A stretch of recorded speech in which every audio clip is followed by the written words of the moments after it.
Peace.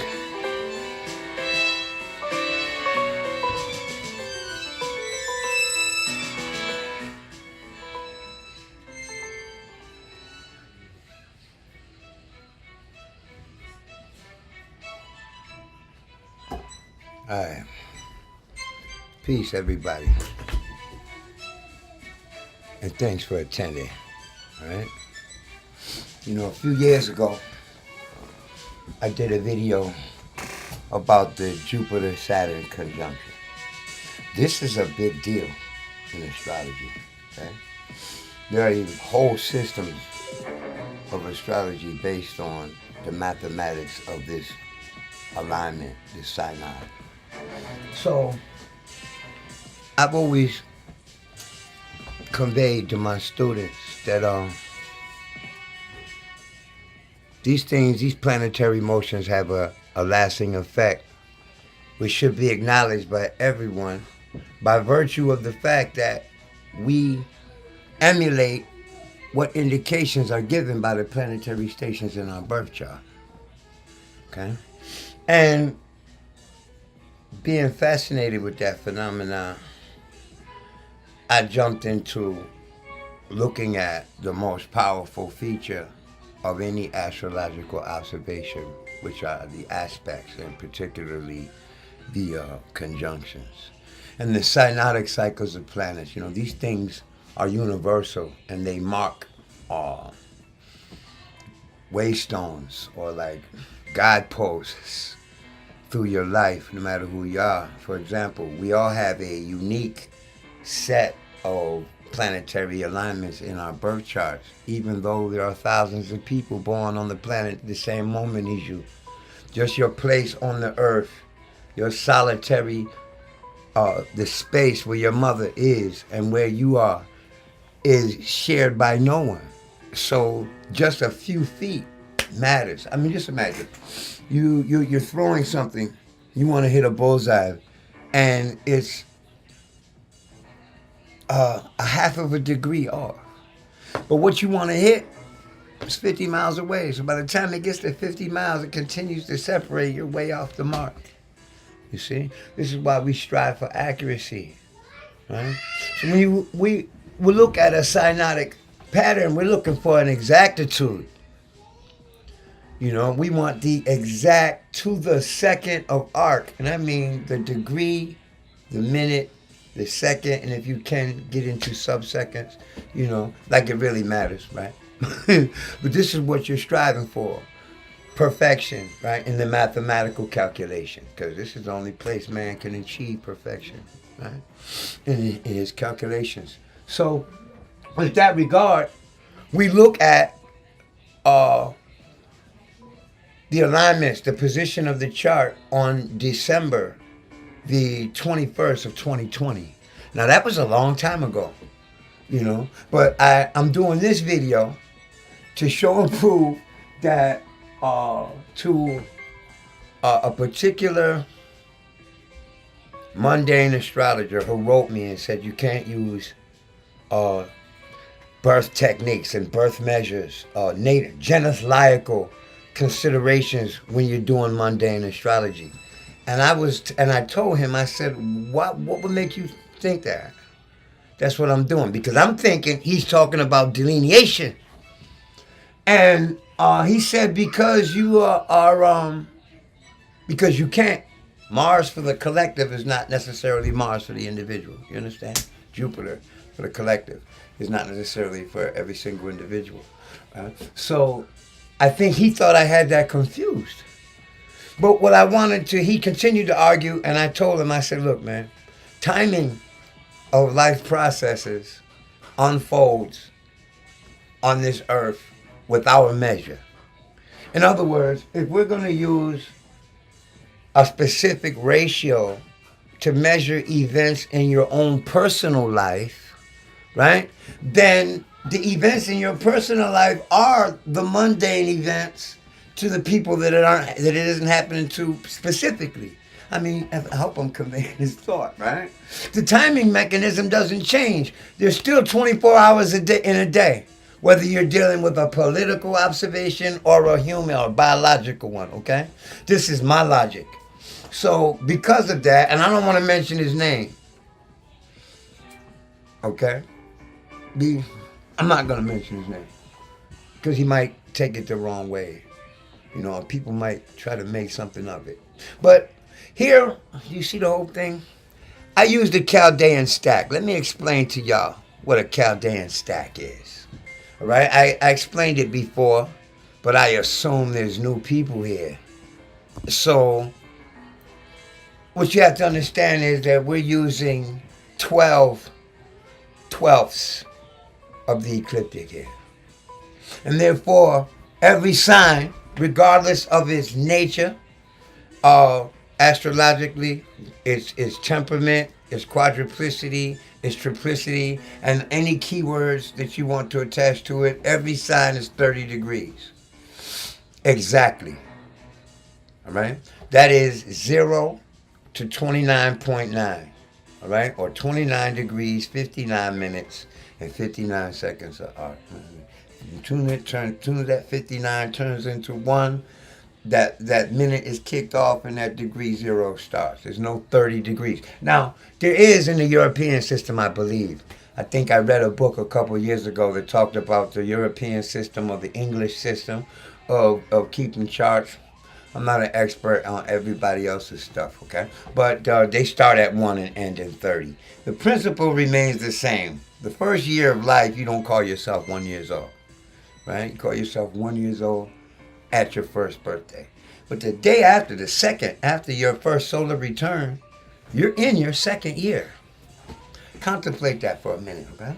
Now, let's look at this chart, all right? This happened on December 21st, 2020 at 1:20 p.m. and 24 seconds in Fort Myers, all right? And the Jupiter-Saturn conjunction was at 0 degrees and 29 minutes of Aquarius. All right? So you need to take the time at some point, if you're really studying this, and look that chart up. All right? I picked Fort Myers because I had video footage, from ABC News. That's what captured my eye. And I'm like, damn, look at this. And I remember thinking floods, wetback, torrential weather conditions, but I didn't know where. I didn't dig into the astrocartography to find out where these lines were highly concentrated on the face of the globe. I just saw it in hindsight. So I want everybody here to know I didn't predict this particular event. Not the one I'm analyzing. I'm analyzing it in hindsight without regard for the prestige of I predicted this. I didn't see it. I saw it in hindsight. I saw this shit the other day. Pardon my language, YouTube, right? I saw this the other day, and I said, man, I need to see if it shows up in the Jupiter-Saturn. I know it's going to, because a few years ago, when the lights went out in Beijing and New York simultaneously, if you pull up the chart for that event, cartographically, astrocartographically, then you'll find the same lines. They were on the same meridians, like, woo! You see? That's a case for scientific astrology right there. You understand? Because who that has been alive in the last 10 years with a conscious mind of the current events can deny that this happened globally? It was big news everywhere globally, all right? It was global news, world news. And when I pulled up the chart for it, I was like, God damn, look at that. They're both under the blink outs. And it was a multiple.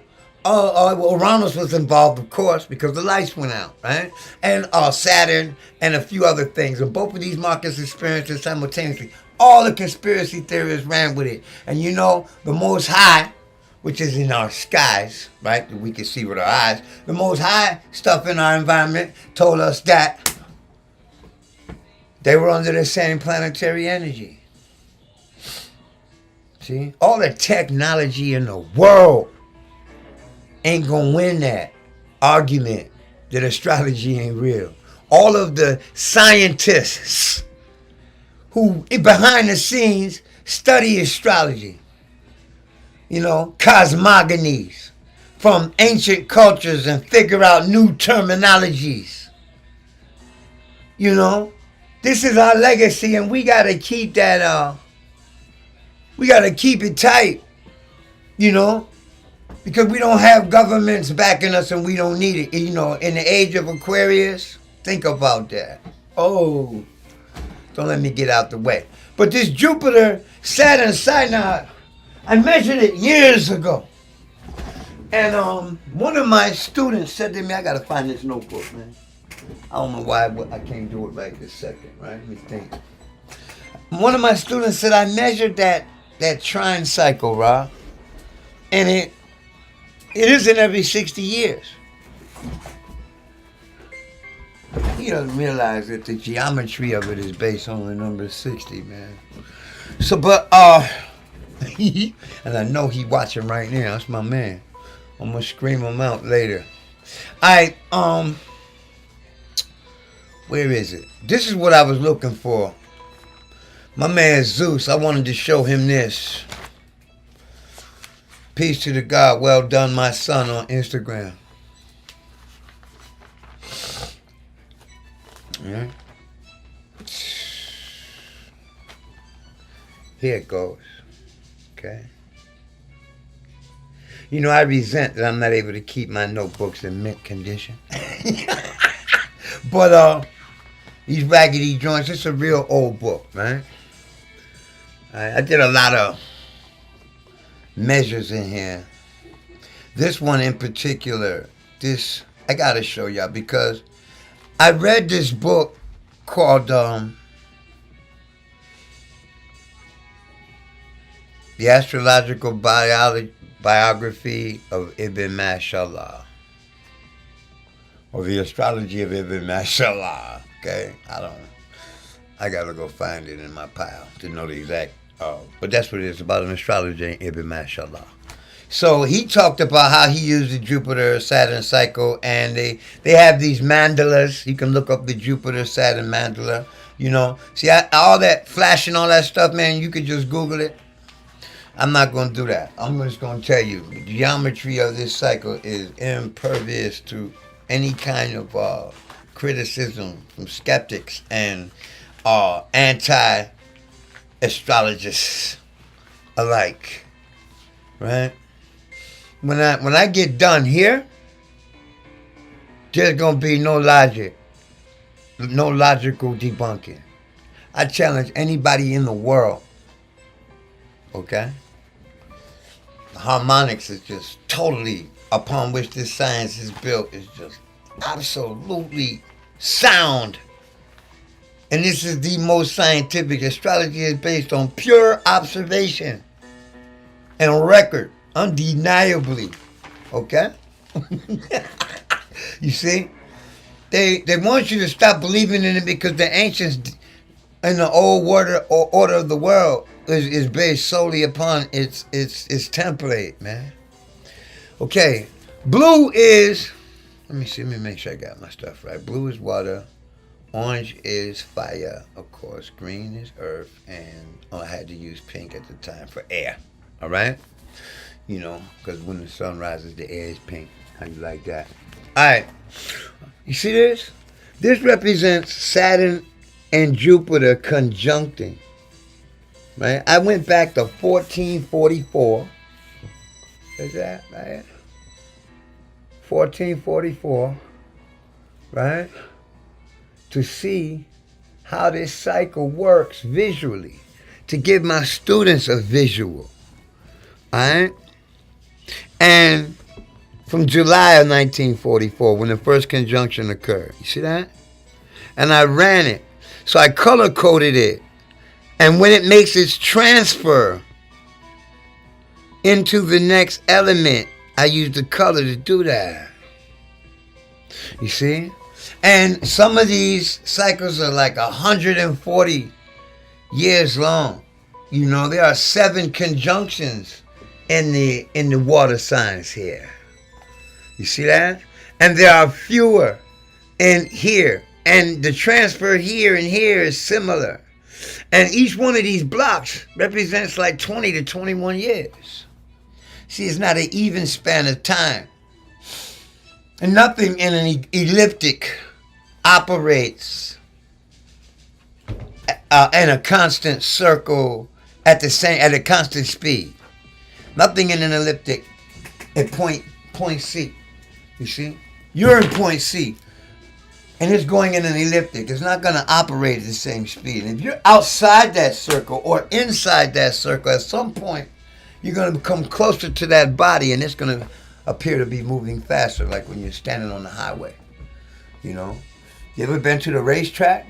You notice that when the car gets directly in front of you, it's the fastest. And it appears to slow down, and the furthest away it gets, the slower it is. This is how the phenomena of our sky looks, man. Do you know that when Pisces rises, the earth whips around? That the Quran talks about the fish that takes off in an amazing way? That whole story is astrologically filled, is zodiacally designed. You know, the fish takes off and they're looking for a man, which is Aries. You know, they say they talk about a town and building a wall. This is Cancer. You know, the dwelling. The father who had the 2 orphans, the boy that they murdered because he was putting violence in the land. All of that has cosmic sequence, perfect cosmic sequence. Undeniably so. Because the cosmos is a part of nature. And everything that happens in nature happens in a cycle. So everything in existence moves in cycles, and it's just all of it cooperating one with each other, you know? Like, they talk about the spiritual realm and the physical realm, you know? I can't believe that. Separation. Because we're just spirits, period. You know? It's electromagnetic energy. There's no such thing as matter, really, right? It's all electromagnetism and swirls appearing in a solid form. So the spiral occurs from the galactic, from the macrocosmic, all the way down to the microcosmic, to the personal. You see? This is what ties human events into. You know, there can't be a storm on this earth unless there's some kind of friction in the electromagnetism. Now, they tell you that all day. And proof that our existence is purely magnetic, it doesn't need to be argued, right? I know nobody's going to argue that, right? Nobody. And part of the fact that my mind is everywhere, all right? You should be able to look at my eyes and see why, right? But let me stop running off on my, just spilling, because there's no order to that spill. But I took a few days to put order to this. Right? The first thing I wanted to do was put the Jupiter-Saturn conjunction chart in a stack and put it in black. All right, all the way from top to bottom, everything you see black is going to be Jupiter-Saturn conjunction affiliated. The reason why I asked you to pull up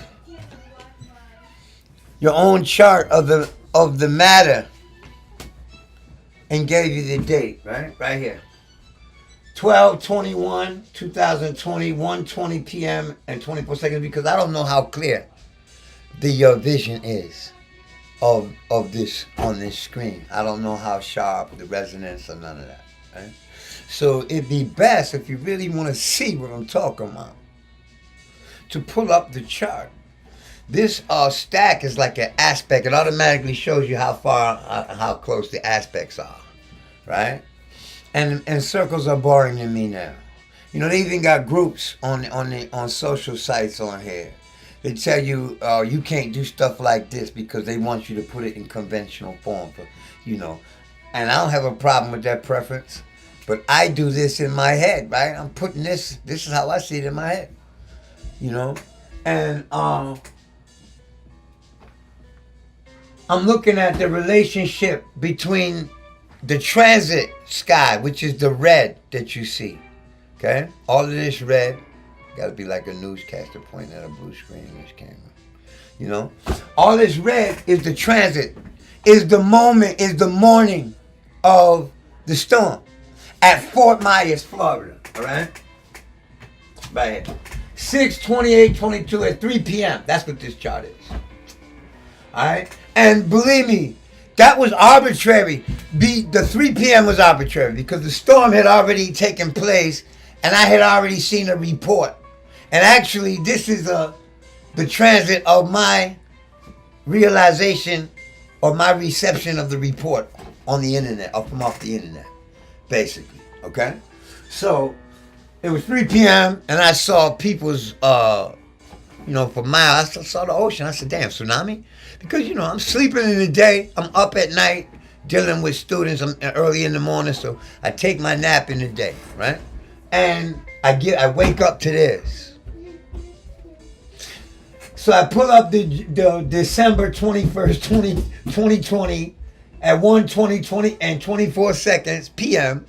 in Fort Myers, all right? Fort Myers Beach, because that's what I was looking at, right? And I immediately put in the red transit. So the aspects that were the strongest were here.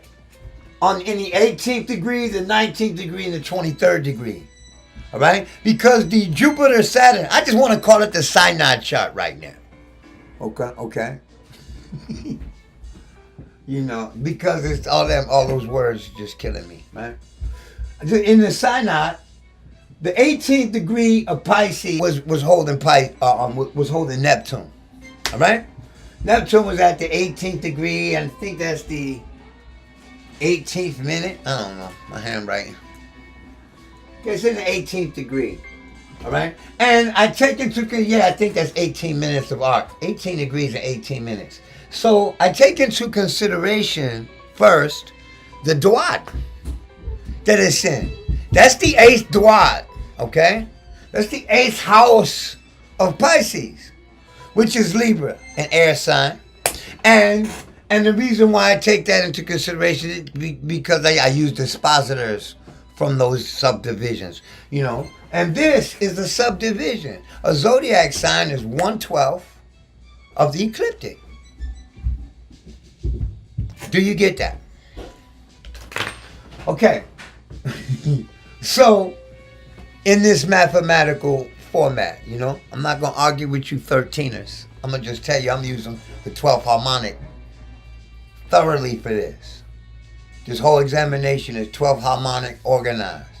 All right? And it's all based on Earth's relationship to the sun.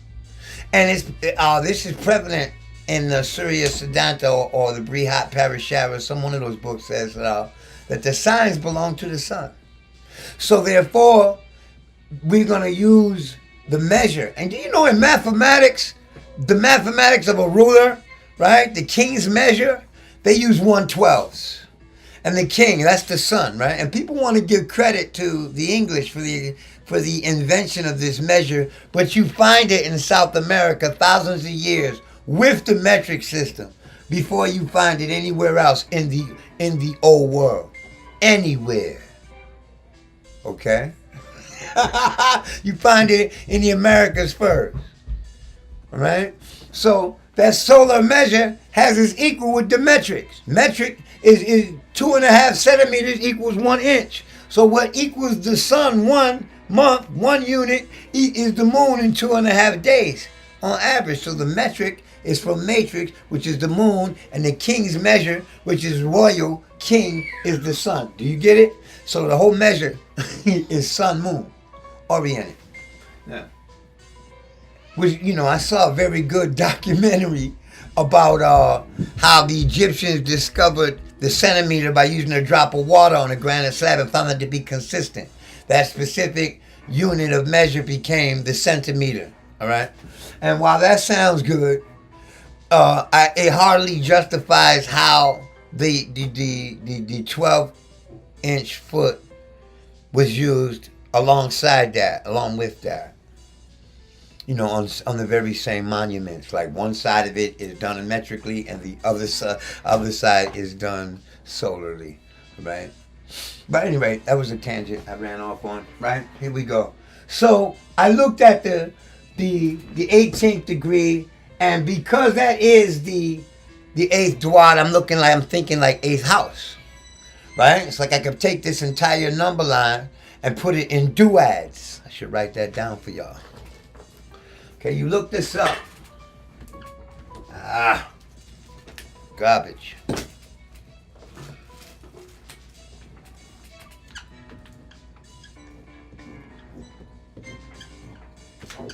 Okay? This is, you take the 12ths of this stack and you order them from Aries to Pisces. So the first 2.5 degrees is Aries. From 2.5 to 5 degrees is Taurus. From 5 degrees to 7.5 is Gemini. From 7.5 to 10 is Cancer, and so forth. All right, all the way through in that order. As opposed to at this point in the delineational process that I'm trying to convey to you, as opposed to ordering it with the first sign that it's in, because we're only looking at 30 degrees here, and we're going to take the 12th harmonic to the extreme. All right? So, then the 19th degree is in the same Duadashama. All right? And that was the ascendant. Now, what is funny is that Saturn, for people who like to talk about good aspects, you know, this aspect is good, and so it means that good is going to come of this. Or this aspect is bad, so we can expect bad of this. You know, I don't look at storms as good or bad, man. we don't like them, thus they're bad. People die in them, and I wouldn't like to be one of those people, thus they're bad, right? But they're really natural, okay? And the fact that they happen and that people are going to die is foretold like crazy. Now, just because we're in the 8th place already with Neptune. Now, as a modern astrologer and a Western astrologer, I associate Neptune with the ocean, where a lot of people like to use the sign of Cancer and the significator of the moon. I don't have a problem with that thought.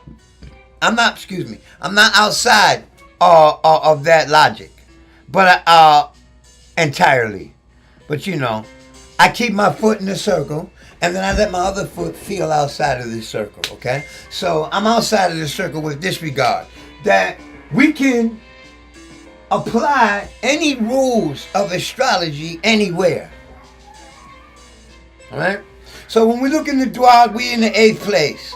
So we got to think that Neptune is resonating with that frequency, right? And because Neptune is the ocean, then the water's dangerous. 8th place describes perilous things. It is the place of peril, okay? And it describes all of the perilous. It has something to do with it. Its ruler has something to do with all of your peril, all right? And you understand that, you have to do some research on it and come with some charts that absolutely defy it to change my mind, all right? Now, so we're in the 8th place. And if the nature of Pisces deals with the vast and the loss and losses and sorrow, all right, and trauma, and a need for medical attention, and a need to recognize the fact that what was seen before may now be unseen, right? So the ascendant, being Aries, already tells you what is before you. What is right before you is the ascendant, because it rules the face, the head, your immediate projection, your self-expression, okay? All of your emotions, your excitement, your enthusiasms immediately flash on your face unless you compose yourself otherwise, right? And you have to seriously compose yourself too. That takes practice, years even, right? I wanna just convey the fact that these ideas already put you to where you're going, just considering a planet in its home. You see, a planet in its home in any system of astrology is considered to be pretty strong. Let her play. Okay? Do I need to repeat that? A planet in his home gives immediate attention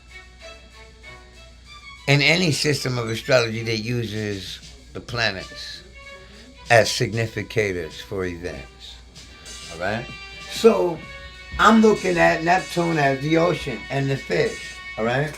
And the transit to it has Uranus retrograde at 19 degrees in Taurus. That aspect is a semi-quincunx. It's a 30-degree aspect to the ascendant of this chart. The Jupiter-Synod, the Jupiter-Saturn Synod. All right? The ascendant is an angle in astrology. All right? The angles, east, west, north, and south. See, that's a purely Egyptian derivative too. The fact that stars rise, they reach their full strength, they die, and they go into the rebirth phase immediately when they hit the nadir. And then the next day they rise. See, that model is purely Egyptian. See, there are 3 of those in every chart, right? And the whole system of astrology is based on that ideology too, you see? And the planets where they get strong at are at these angles. So here we have transiting Saturn, aspecting perfectly by sextile, pardon me, I said semi-quincunx, excuse me, okay? It sextiles this Neptune perfectly. Now, what do they say together? Uranus says storm on the land, right? That comes from the sea. And this here is the 12th place of the ascendant of this chart. In other words, that's the semi-quincunx I was talking about. That's the 30 degree. The house of sorrow for the ascendant is Pisces. Now, what's funny is Pisces is Neptune. All right, by partile, by 1 degree. All right? See, these significators right here are automatically say a storm by sea. Now, the transiting chart, I mean the P2, the day per year, which is 1.76388 days, okay? Or years, or days, right? Later, Neptune aligns up to this transit aligns up to the secondary progressed Neptune, like by 5 minutes of arc. Now that 5 minutes is very important. So let's keep that note. Okay? You know, it's minus 5 minutes of arc.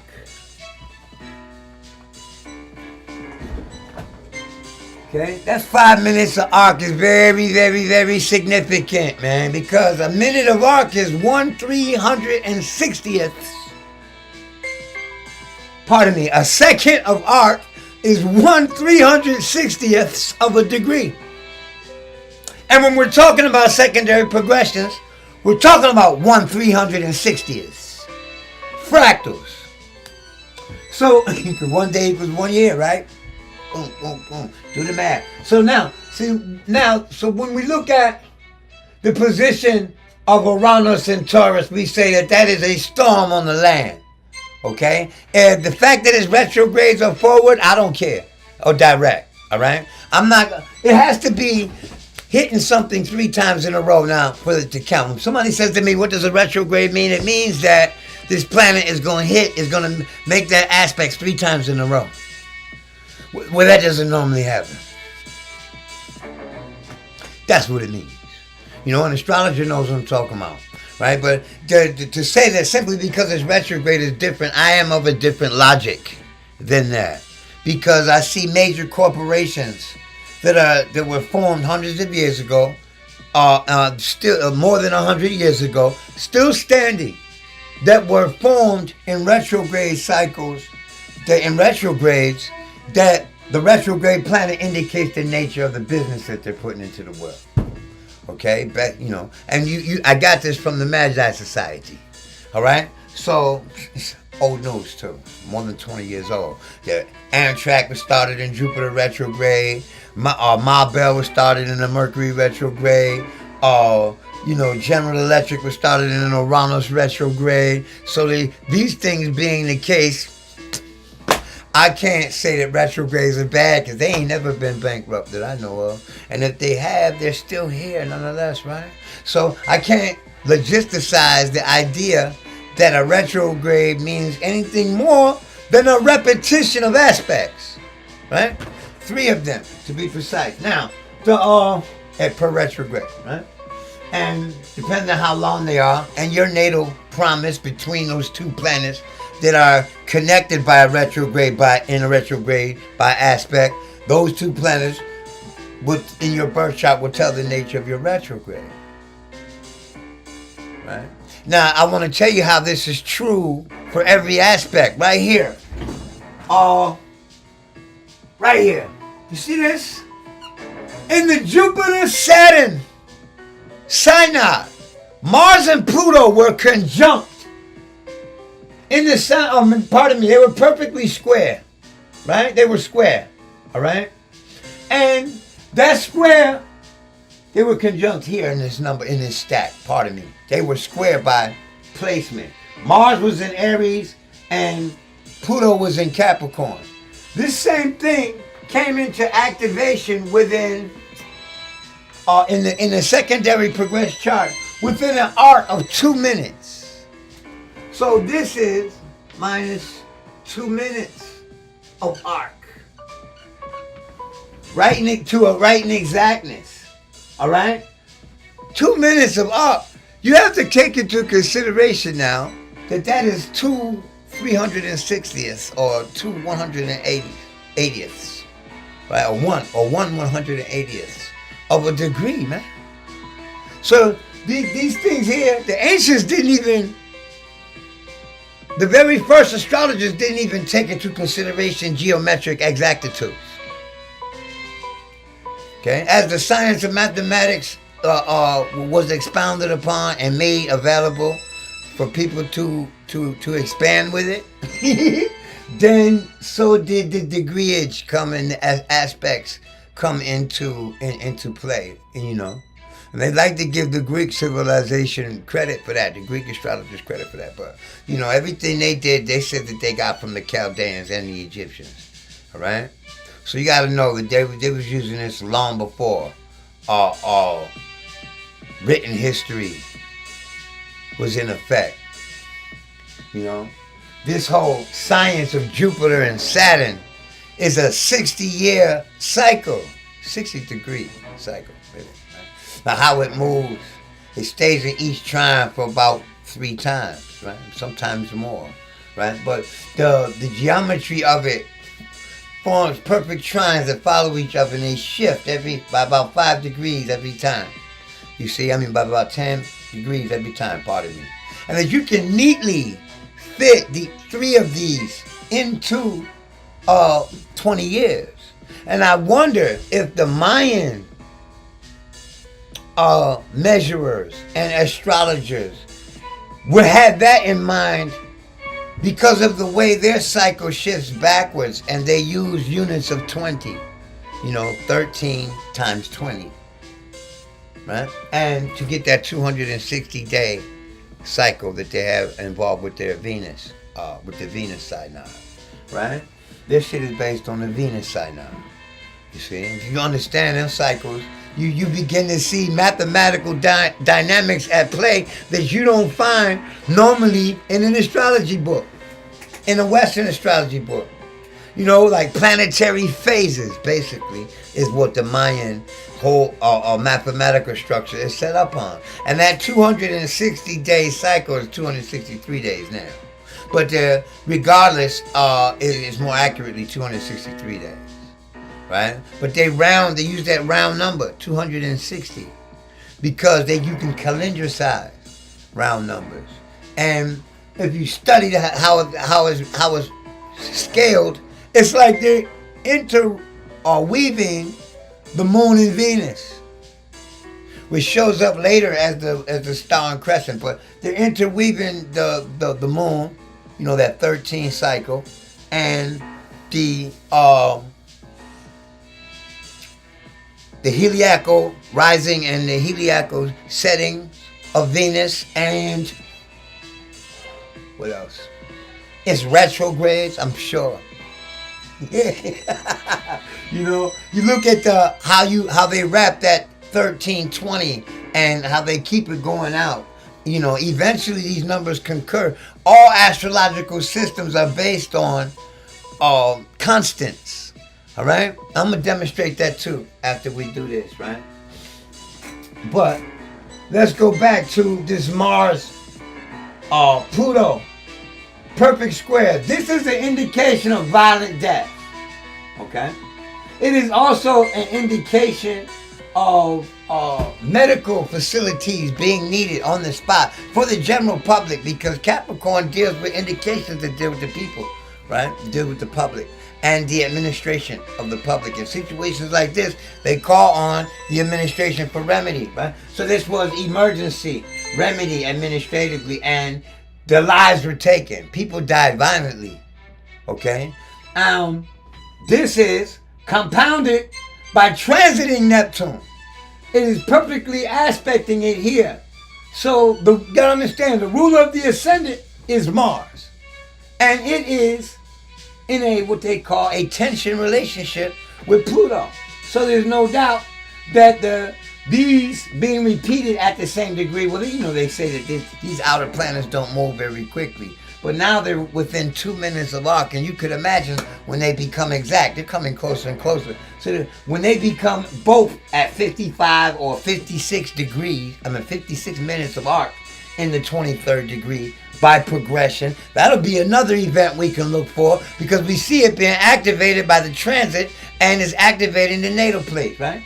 Both of these are activating the natal place. So when you find a concurrence of two different measures, which this is a chart, the red is a chart for 2022. And this is a chart for 2020. All right? And it isn't even a chart for 2021.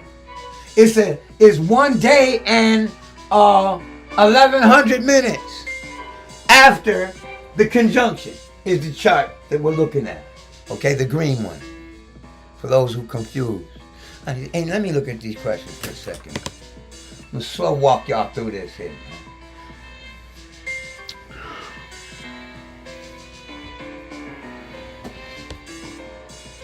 Let me see what's going on here.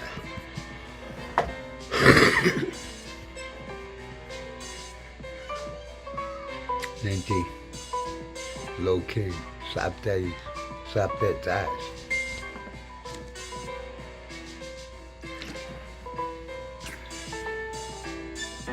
Okay, I need to take an intermission. Marie.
Pardon me.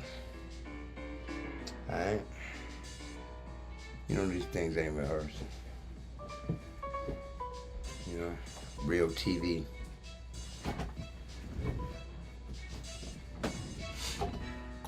You know, children are ruled by Mars. Infancy and into toddlerhood specifically. You know, because at this point, the child is raised in crisis 24/7. You know, they're into everything. You must focus your attention directly on this single entity. Singularity is an Aries thing. The focus of one's attention is also an Aries thing. You know, that point, despite all else, you know, and this is the attention, right? And the child is going to do itself despite all else until, you know, behavioralisms are programmed, you know. But the fact that the child creates crisis and emergency immediately and then does so by itself when it realizes that, oh, I can capture everybody's attention by creating a crisis real quick. You know, they learn this very, very early, man. This is Mars mental development here. You know, the insertion of yourself into any situation is martial. The insertion of anything.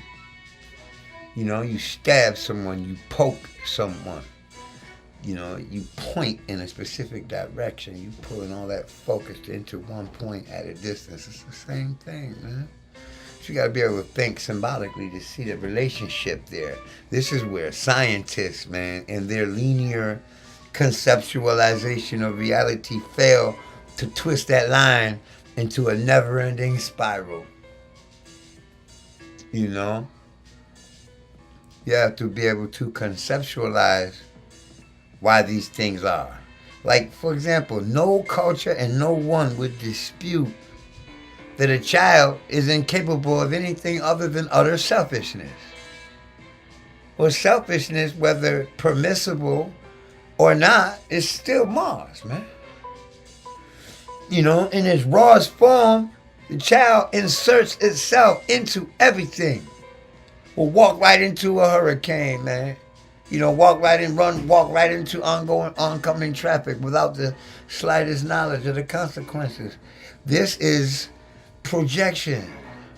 Just straightforward tunnel vision type of thing. These are the concepts that we attach to that energy.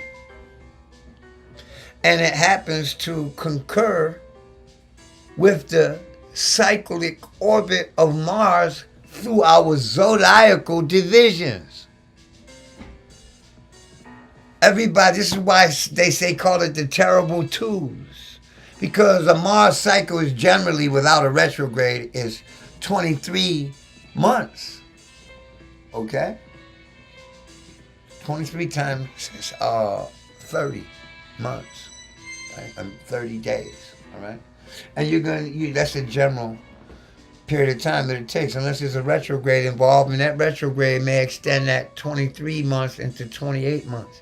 I think that the first retrograde cycle, watch this one here, okay? I think the first retrograde cycle of Mars, that chart, right, from the beginning of the retrograde to the end, or from your Mars return to the next Mars return, let's put it that way, involving the very first retrograde, has some resonance in later on in your life. Specifically, probably the age of 24, 25 at the first Chiron opposition. Okay? Alright, let me get back to this, man. Like, my wish and somebody else said that I was going too fast. Pardon me. It's like I know I got a million ideas. It's been a while since I was here, and I wanted to just dump everything right here and then elaborate on it as time went on. But this is how I think, you know. To take it slow, I'm gonna lose. I'm going to lose a thought. What's going to happen is this thing is recorded. So if I'm talking too fast and you don't catch it right now, pardon me. But you know you have the option to come back and watch this. This is the reason why I record my reading, because people will go, wait a minute. What'd you say? I'll be like, wow, I don't even remember. What are you talking about? Because I tried to say all of this, and really what my mind was on was saying all of this. So what of all of that are you talking about? And by the time they figure that out, I can't pick up where I left off. So we record it, and hopefully, and I give all my clients 30 days after the reading to consort with me regarding any aspect of the reading. Because you can call me on some shit I said if you can point to where I said it. And we record it. That's why you're missing me now because I'm going too fast. Pardon. Okay? If you ain't able to keep up, man, I suggest you come back and visit my page and download this video. Because it's going to be there. All right? The Mars-Pluto aspect being so tight in the natal chart and tightening in the progress chart. Somebody asked me if the green was the progress chart. Yes, it is. And so is this, a progress chart. This P12 over here. All right? So we got two progress charts in a transit on this SYNOD chart for Jupiter, the beginning of the Jupiter-Saturn SYNOD. All right? For clarity's sake. All right? Now, what I'm dealing with here is the idea that when a degree gets heavily loaded by the charts, that's heavy indication. There's a lot of people, and astrologers, they talk about the strength of planets, and they would like to calculate these before the strongest planets hit the angles, man. And the idea that a planet is stronger at the midheaven than it is in its indications than it is on the descendant, or that it is just a little bit weaker on the ascendant and on the ICI, I'm not going for that idea either. Because I've seen all kinds of stuff happen. The angles all have equal measure to me. They all scream louder than any cusp. All right? So a planet on the angles, and this Jupiter-Saturn conjunction occurred not on an angle, but it occurred while the sun was angular. All right? And because the sun was in Capricorn, and Saturn, its dispositor, was in Aquarius, which is obvious connection in hindsight to catastrophe, to storms, to high explosives. So to, this humanitarian issue that's coming with Russia against the Ukraine. Okay? All of this Jupiter, Saturn, and Aquarius is issues regarding freedom. I said this in the other SYNOD video, that people's freedoms would be severely challenged. And look at now. Right now, Instagram and all of those social sites are apologizing for the way they policed our expression. And as a consequence, Mark Zuckerberg, Uranus by transit, all in his sun degree, because he's a Taurus, he lost billions of dollars suddenly. You dig? For the way that he tried to rule over the people. And he's steady losing. And y'all need to let him fall. Because that's what Uranus is. He impeded on the freedoms of those who love him. The only thing I really love about this internet stuff is that you can express yourself. And it gives you a wide reach. And you should be able to do so freely. And all of those people who had a stake in restricting people's freedoms are going to feel the brunt of that energy. You see? This is idealizing, man. This ain't predictive astrology. Predictive astrology is looking at a planetary alignment and then saying this alignment specifically points to this date and this type of activity. That is astrological prediction. Okay? To say, oops, Mars and Pluto were conjunct. We're conjunct in the number line and perfectly square by aspect under this alignment, then you can account that people are going to die. Well, people were going to die regardless. Okay? The fact that it was expressed through the news in media form, and dispersed has weight here. I'm getting ready to look at the midheaven aspect of it, right? You had the Chiron and the in the transiting chart, along with the nodes in the transiting chart, both aspecting the midheaven. Okay? Every single station in the SYNOD chart is visited by a transit or a progression. You see? Without any singleton. There's no unaspected planet in the Jupiter-Saturn SYNOD chart from the transit of the event, which was 1.7 years later, and the progression of the event, which is 1.7 days later. All right? I use a 12th harmonic, okay? A form of the 12th harmonic, okay? So for those that say, hey, that's not a harmonic chart, that's not a 12th harmonic chart, you didn't take this and put it on a 12th harmonic. For all of you anal retentive astrologers out there, who anal retentive like me, right? You need to know that I took the solar arc of this event from December 21st, 2020 at 1:20 and 24 seconds to 3 p.m. on June 28th, 2022. I took that number, which is 646 days, and I found the solar arc of that number, of those days. And the solar arc is not the same number as the days, y'all. Gotta hear that. Solar arc is not the same number of days. 100 days is not 100 degrees. So 646 days is 635 degrees. Which means 630 is 21 times. Okay? Basically, the sun has been through 21 signs. It's been 21 months, right? So the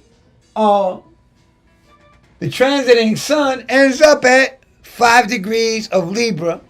In the number line, is going to be 5 degrees from where it started over here, right? But really, that's 95 degrees. Really, it's 295 degrees, I think. Let me see. Where was it? You subtract 360 from this. You see? And you have how many days into the year it was, right? So I divided that 635 degrees of transiting arc by 12. I didn't progress it and then divide the progressed solar arc. I divided the true solar arc. We do that in cosmophysics. I don't know where else they do that in the world. Okay? We do it here. And it produced a chart that placed the sun at 22 degrees and 29 minutes of Aquarius. That chart was, where was the date? February 10th, 2021. Okay? At 7:16 and 38 seconds p.m. in Fort Myers, Florida. Okay? That is this purple chart right here. Okay?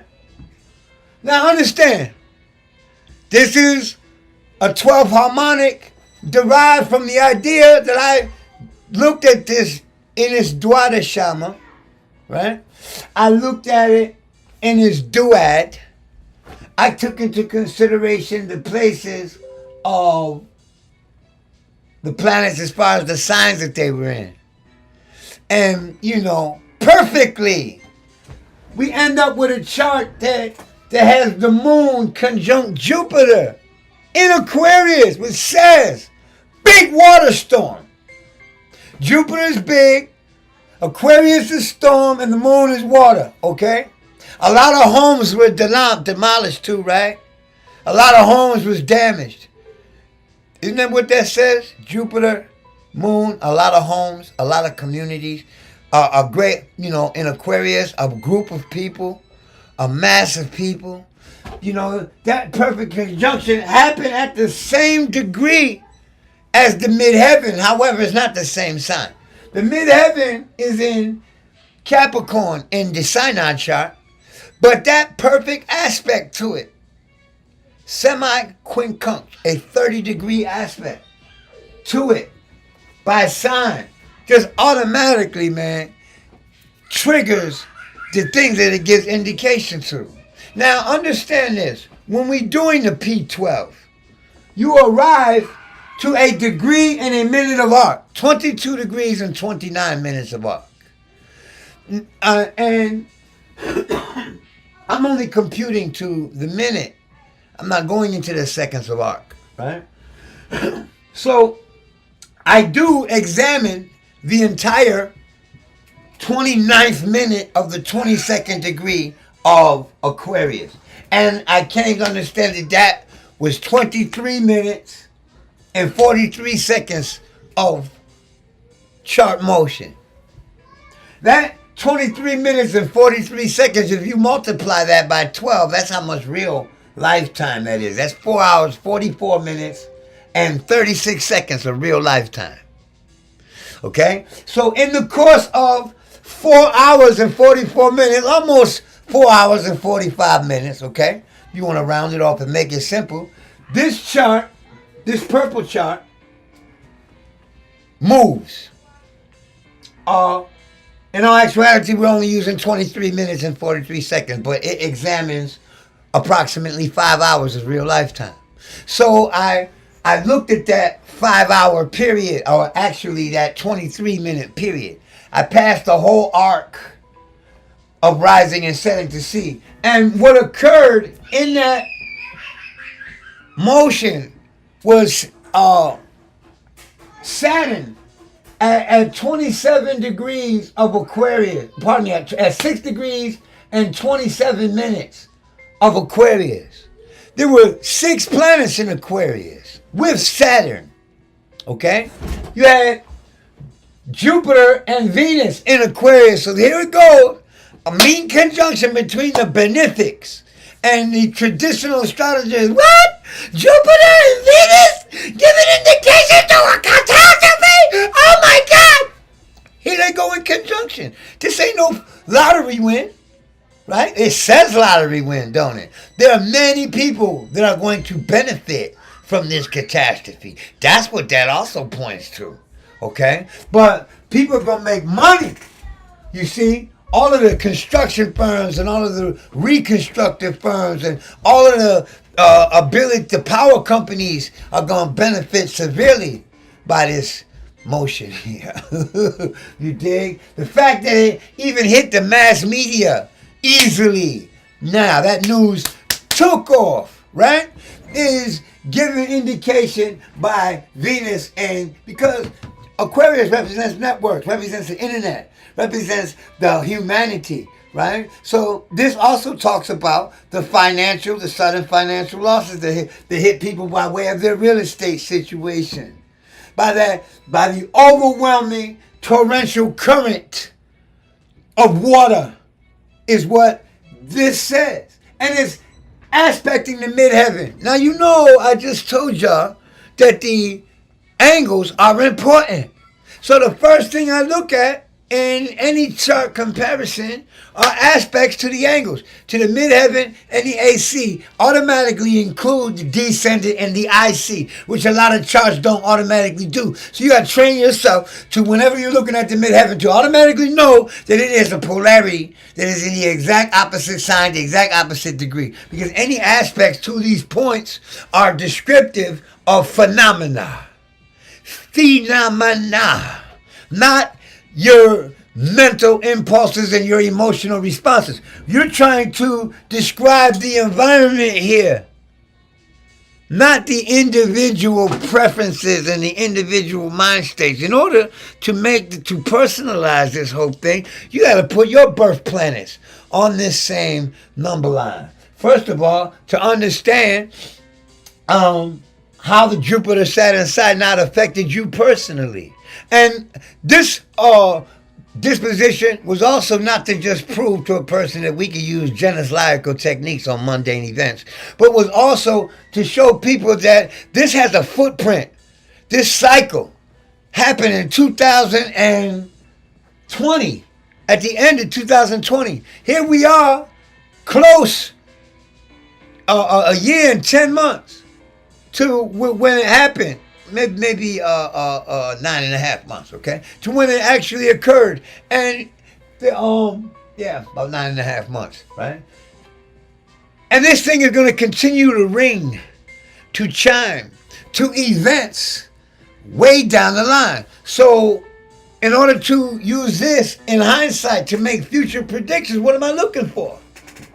The perfect example of what I need to look for is given by the fact that the transit and the progress chart is lined up very closely to the original SYNOD chart.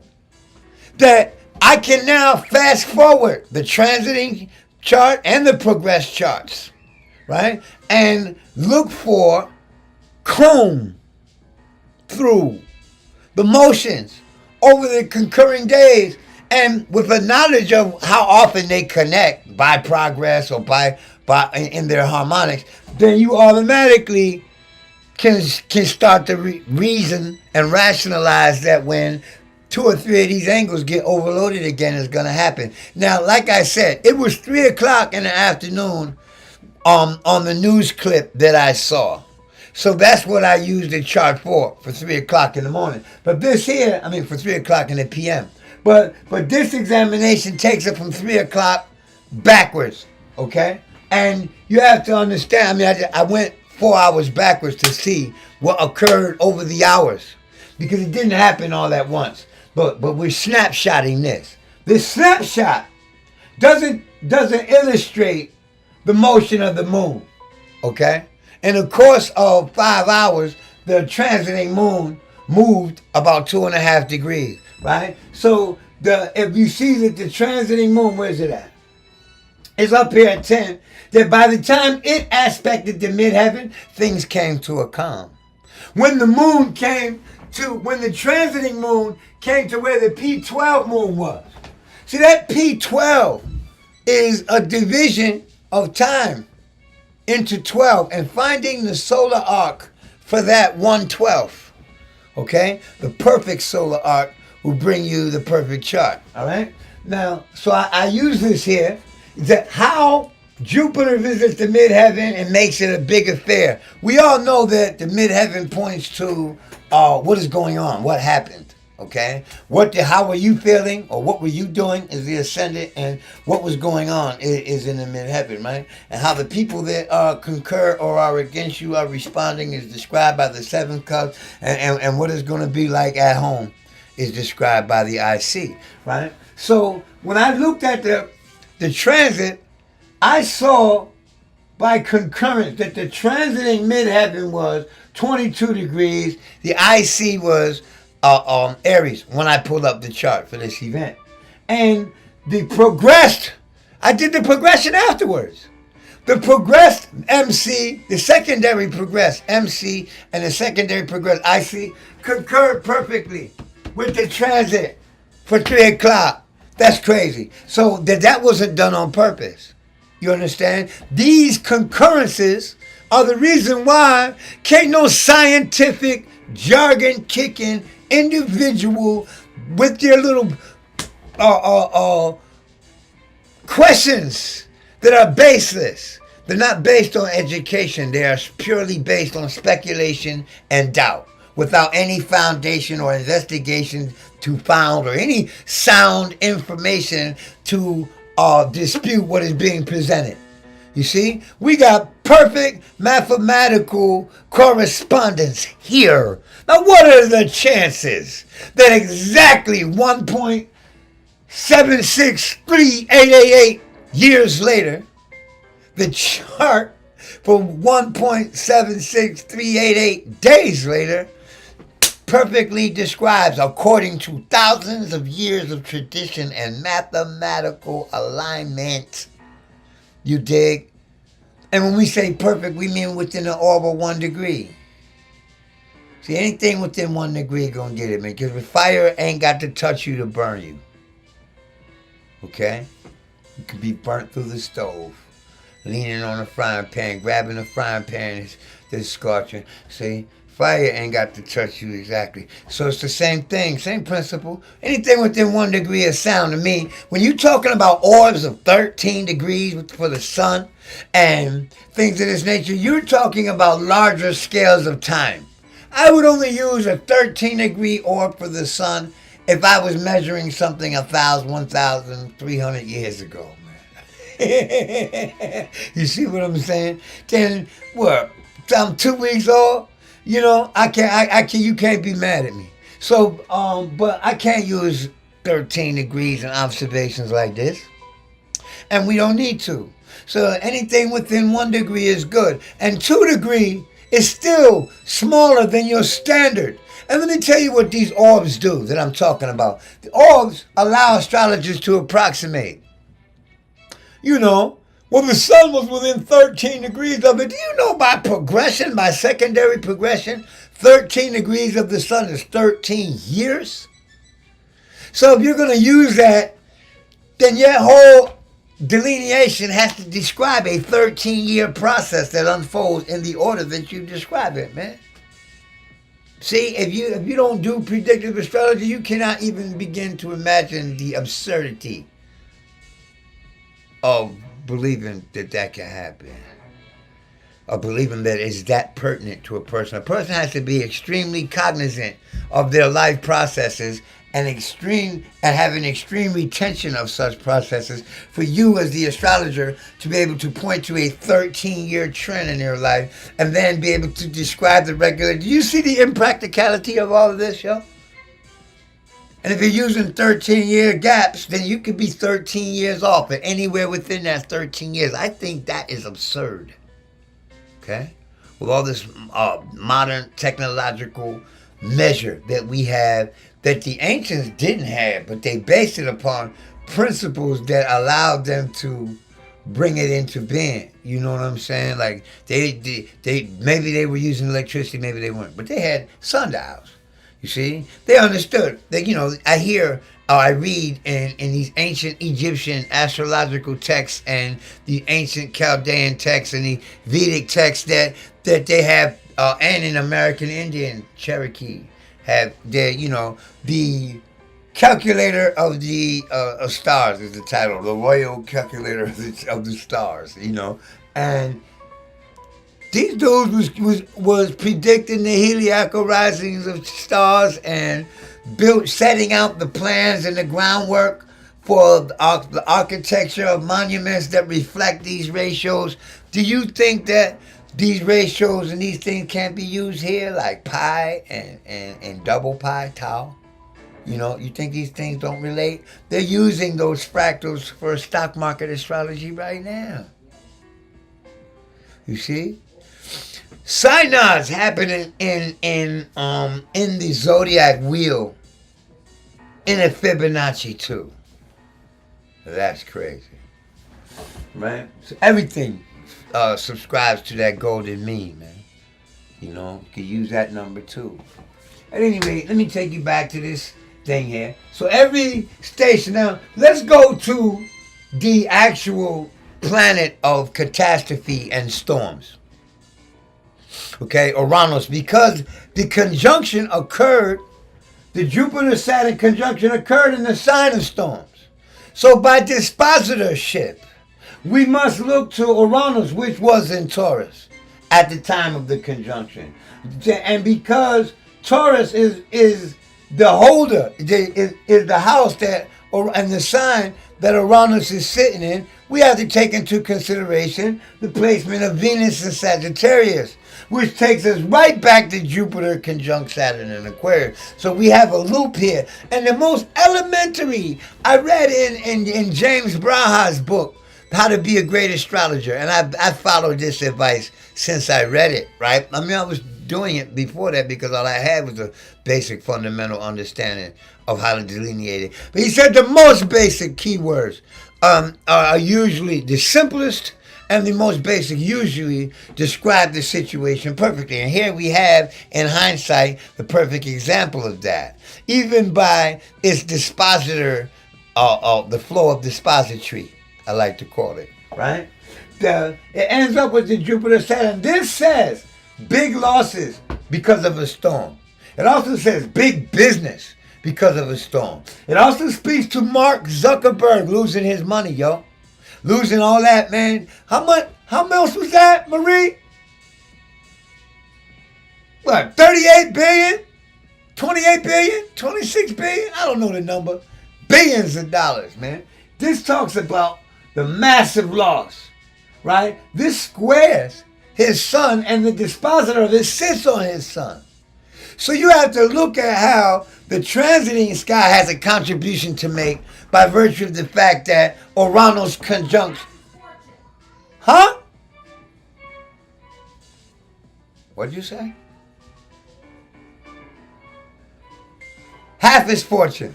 Okay, whatever it was. I think that's what she said. All right? So, at any rate, the suddenness of that loss and the internet of that loss is all right there. You see, squaring his sun degree. And I haven't even looked at his chart. I just know he's a Taurus sun, right? He looks like a Gemini rising, all right? He probably is, but I don't know. I'd have to confirm all that. That's just my theory based on pure observation of his physical features. Has nothing to do with any astrological measure, all right? To move forward. And I'm using tropical, all right? So, to move forward, all right? With the two factors already in play involve Uranus. Uranus by transit on Neptune talked about the storm.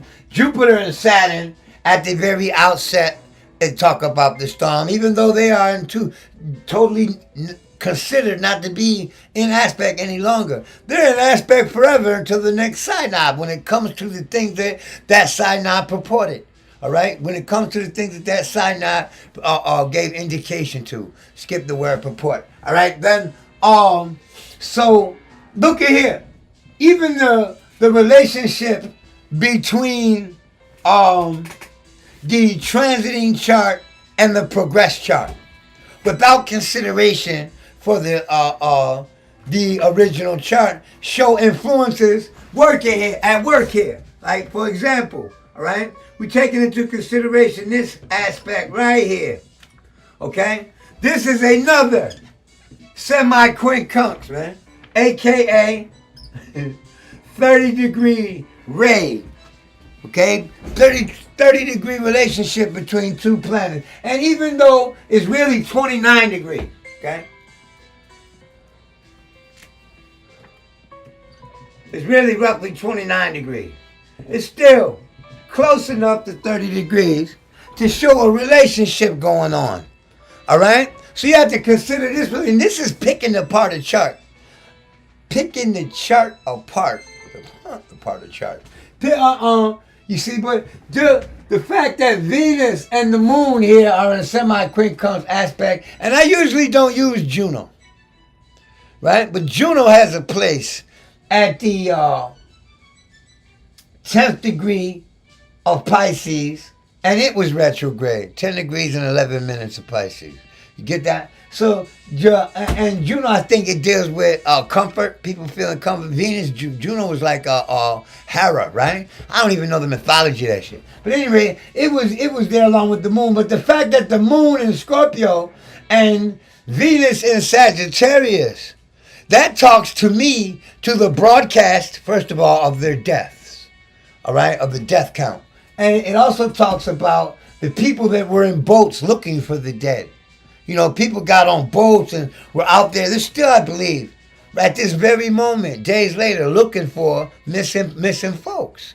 And people that are, the benefit comes in the mobility, right? People banding together. This is a Sagittarius Venus indication to me, because Sagittarius deals with seeking. It also deals with proliferation and publishing information, all right? Reaching out, being able to cover ground. And what I read personally was that they were still looking for more people. And what I last read, there was like 30-something people missing. You see? So the fact that the Mars-Pluto indication is being given light, this talks about loss of life, is echoed here, and it is also echoed up here by the moon in Scorpio, in the transit. You see? Putting a square aspect with a mean square is what we call that. But it's square by sign to where the sun is. I mean, where the conjunction occurred here with the Jupiter-Saturn conjunction. So even though that's a very wide orb, by sign alone, it's affecting how that Venus is expressing itself. So Venus, anything pressing on Venus and Jupiter is activated here in this chart. This chart is even working. It's within 2 degrees. You see that? From this moon to this moon is only 2 degrees. All right? It sandwiches the Venus there in Aquarius with Jupiter in Aquarius, which throws us right to the sun in Aquarius, throws us right to Uranus, which occurs in Taurus up here. And I'm talking about this purple chart here, right? Right there. So the purple chart is June the 10th, 2021, from 7:13 p.m. to 7:36 p.m. basically. Right? That chart will reveal all the connections here. Right? What I found extraordinaire was how many planets were in Aquarius. Okay? Because Aquarius always spoke about catastrophic weather or torrential weather situations, as well as accidents and wreckages. And the water left a lot of homes a wreck.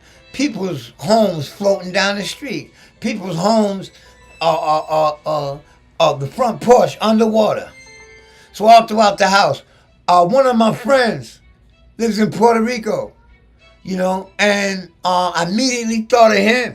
I'm like, damn, I wonder how he doing, but I saw him post online. So, brought relief to the God, colleague, scientific peace, right? But he was bogged down by water. So I'm looking at how, and he has Uranus conjunct his sun. Pardon me for putting you on Front Street, Lord, but you put it in a song, right? So I see how Uranus is affecting all of the fixed signs. And I made a little limerick and posted it on my page at IG about Uranus transiting Taurus before Uranus even entered Taurus. And the things I mentioned in that limerick is still coming to fruition right now. So while people are busy patting themselves about the predictions they made, I put mine to poetry. Okay. Now, right? Let's look at the idea that the sun, Mercury, the moon, Jupiter, Venus, and Chiron, and Saturn, that all 7 of these planets were in Aquarius in the P12 is totally crazy to me, okay? And Mercury was like just 1 degree from the ascendant, all right? When you consider that exactitude, this here, or was it Mercury? Yes, it was. Hold on. Right here. Mercury and Mars were perfectly square. And this too talks to the destruction. Mars is a malefic. See, I don't even look and consider the aspect as much as I consider the nature of the planets. They tell you all the time that Mercury takes on the quality of the planet that it is conjunct. Well, Mars is a malefic. So it doesn't matter whether it's a square or a trine to me, but this relationship here is in a square. Okay? Aspecting the nodes by 1 degree. Aspecting Neptune at a semi-quincunx. Another semi-quincunx. What is this telling y'all? When we hear echoes and repeats of aspects occurring in a chart, this is emphasis being placed on a specific theme. It may point to several different events in one process, or it may point to one specific event. Unfortunately, as astrologers, we know it spreads itself out across every level of life. So it's going to be a multiplicity of events to be gleaned from the indication of these motions, regardless of whom or what. All right? What I wanted to say is, 7 planets in a sign is a serious little bundle, y'all. Okay? It's a very unique situation. And the fact that the moon conjunct Jupiter perfectly in the sign of catastrophes, activating every one of those planets, shows you it's like a supernova. All coming out of Aquarius. Hitting every planetary sign that has indication there, and thus every house in that chart that those planets point to have severe indications for the conditions that are going down. See, and the fact that all of this is happening within like 1 month is here. 1 degree could be 1 month, 1 degree could be 1 year, and 1 degree can be 1 day. All right? You have to think like that. Then you have to also keep in mind that a month is 27.321582 days, or actually an actual 360 degrees of a moon. Keep in mind that a year is not 365 days according to no calendar, man. Right? We talking about 360 degrees of solar revolution, and where it is very important to your calculation. And because the sun doesn't always move at the same rate, you have to calculate that arc, the true arc. All right? I'm emphasizing true arc here. Not what you find CEO Carter, and not what you find other modern astrologers doing by dividing up, fractaling. I'm not saying that what they're doing is wrong. I'm saying I'm doing something different with the fractal, all right? Now, that 1/12 collecting itself, you got, I said, the sun, Mercury, right? You got Venus, Jupiter, and the moon, and you got Chiron, right? No, Saturn. Right. Saturn. Okay? This is crazy, man. This is practically what's missing. Alright, where's Mars? Okay, Mars is basically missing. This is practically the whole 7 pantheon. They all collecting up in, they all giving each other counsel in Aquarius. What they equal, all of them, right? What they equal is Uranus in Taurus, which is the place of the synod. Do you see how that spiral? I said they can't think in spirals. They say I'm arguing in circles. Well, it all leads back to that point. No matter how many loops we make in it, it all leads back to that point. These charts all concur at these places. You got 1, for the transits. Let's just count the transits. 2, 3, 4, 5, 6, 7. 7 connections in the transit, and 7 planets huddled up all together in one sign in a progress, in the purple one. See, though the correspondence here will never happen on any other day. And the rhythms that we're using are natural. What?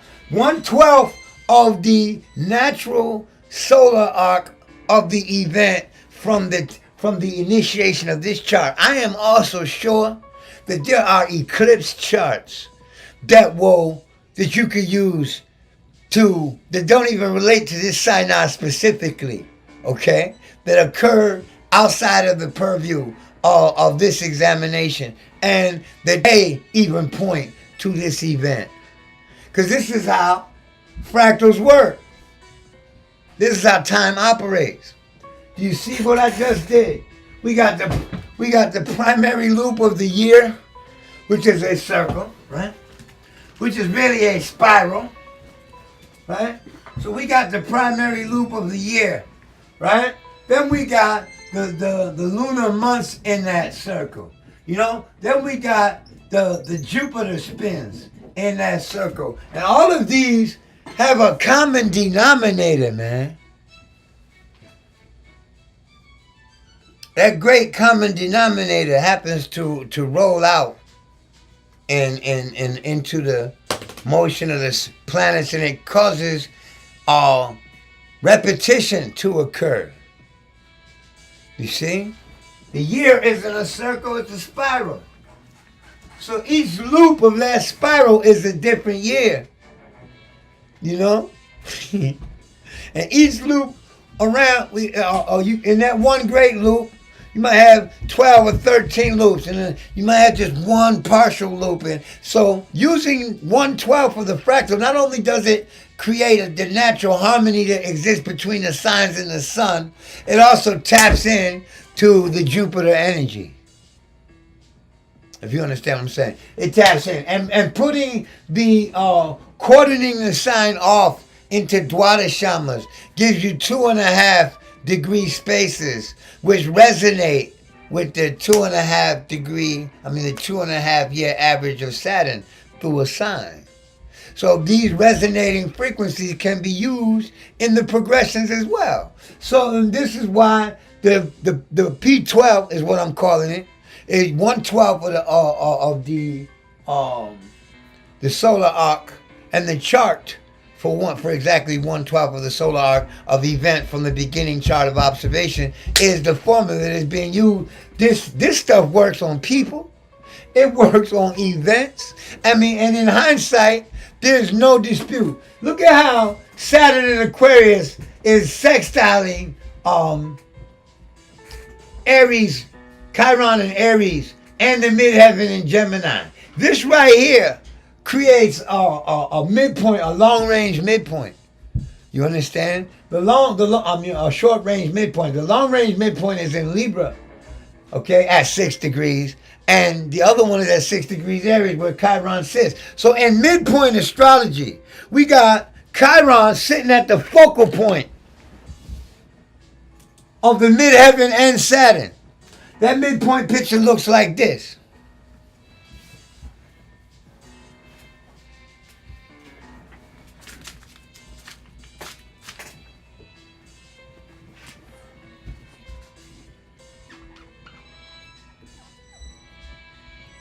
Chiron or Aries equals the midpoint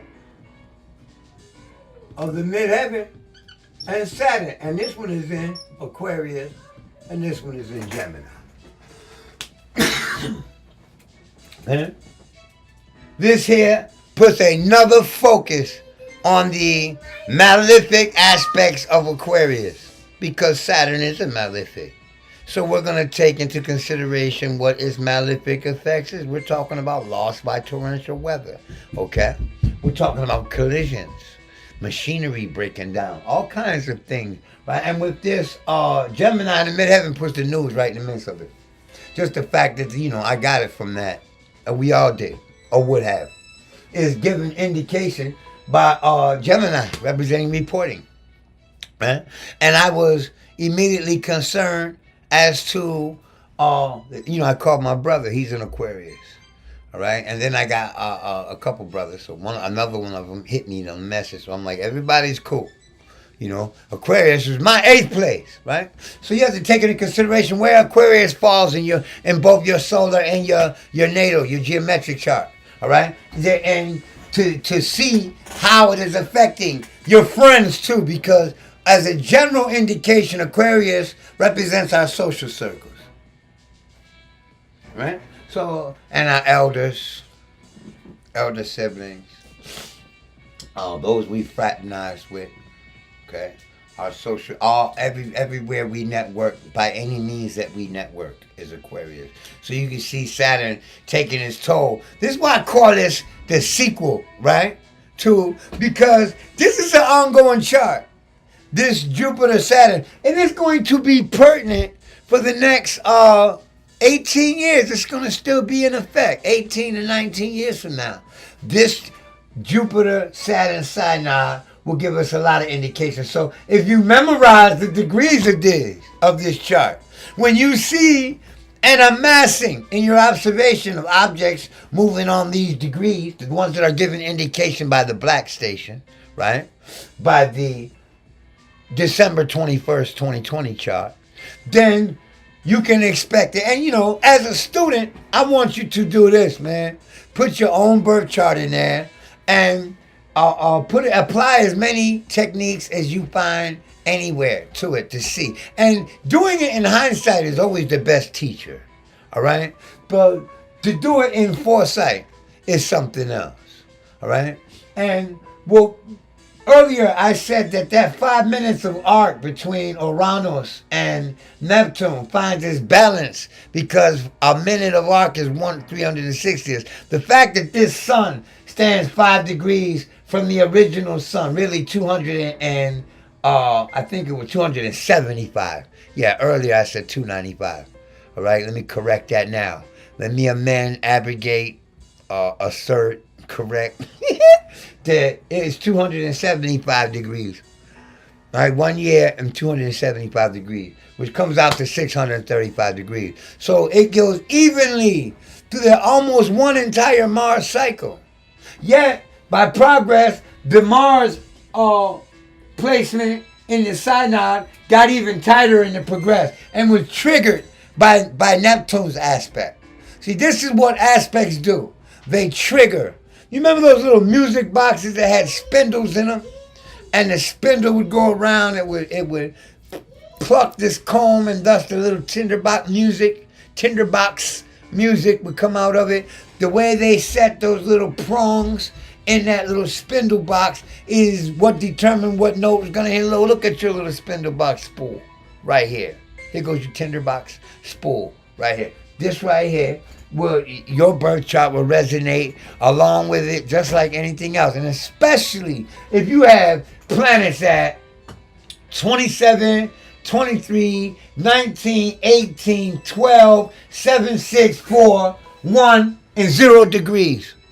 You see that the conditions that are given indication to by this Saturn-Jupiter synod that occurred in 2020 will resonate for the next to 2040. Actually, until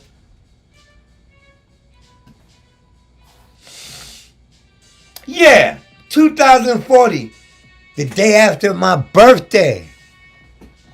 Shoot, October 31st. All right, of 2040, you're going to see this synod again. All right? You're going to see this conjunction again. And it will happen in the sign of Libra at 17 degrees and 55 minutes of arc. All right?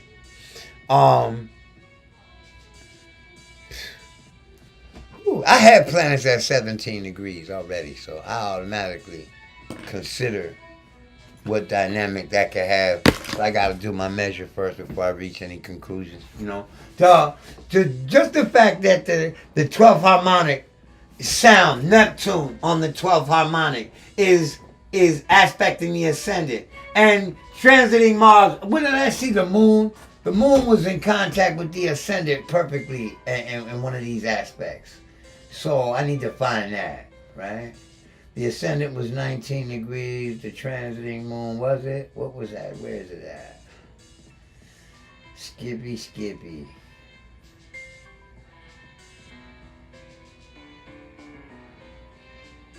Oh, was it that? Yeah, right here.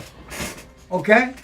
In the secondary progressed ascendant was 7 degrees and 35 minutes of Capricorn. The 12th progression, the solar arc divided by 12 chart, the ascendant is at 7 degrees and 7 minutes of arc. And puts Uranus perfectly on the 9th cusp. Well, this chart puts Uranus perfectly on the 5th cusp. Where's it at? Let me find it, man. Uranus is perfectly on the 5th cusp while the ascendant is So where is it? Gotta look at all the aroundances in this chart. Right here. Well, that is it, right? Where is the ascendant here? Right here. Okay? It's conjunct by 1 degree. They call that partile. All right? It's within 1 degree. Right there and right here. Okay? So both ascendants were being touched off with Uranus, which equals Aquarius, which was holding the SYNOD in the first place. You see? That scheme is found unfolding throughout the entire chart, throughout the entire comparison. This is what we're going to do in the future. I'm going to refer to this SYNOD again. Okay? Now let me look in this chat and see.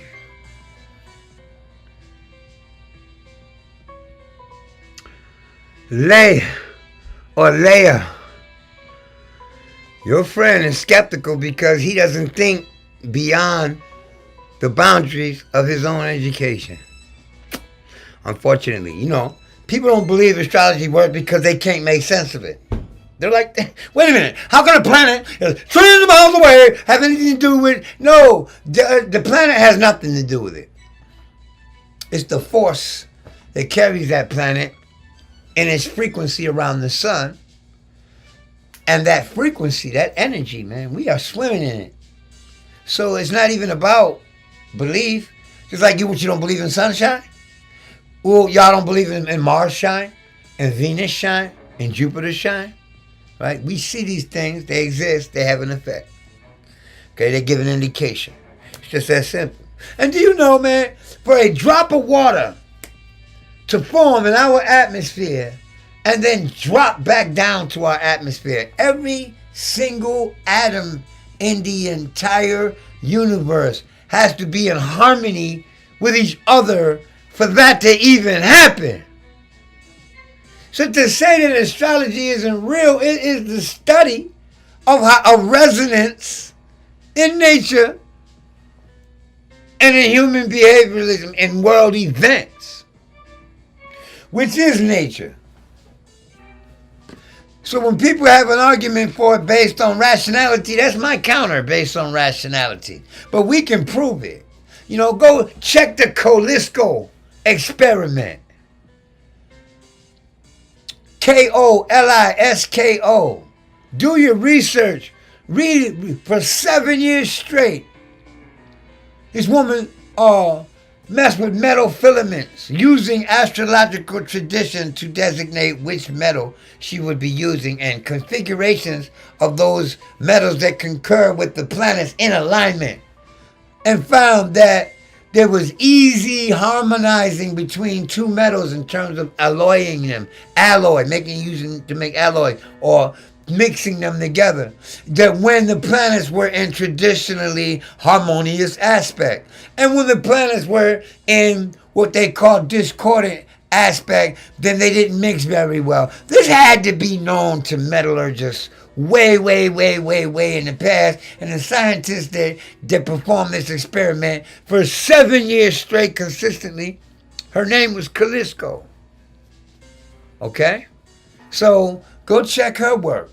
Seymour, I forget his first name, but I got some of his books there. He went crazy, berserk, showing all kinds of scientific correspondences between cycles in nature and events here in the human experience, with all kinds of scientific data and research and observation. So basically it's been touted and demonic, and it's been made taboo because it was stood in the way of the church. What need do we have of a Catholic priest to take our confession when we got this dude over here that's been predicting, everything that's been going on in our lives our whole life? They had to get rid of that dude at a campaign. That dude was the astrologer. They had to get rid of him, you see, in order for the church to prosper. Because they wasn't offering half the wisdom he was, man. And, people going to be upset at the fact that I said that. But it's the truth.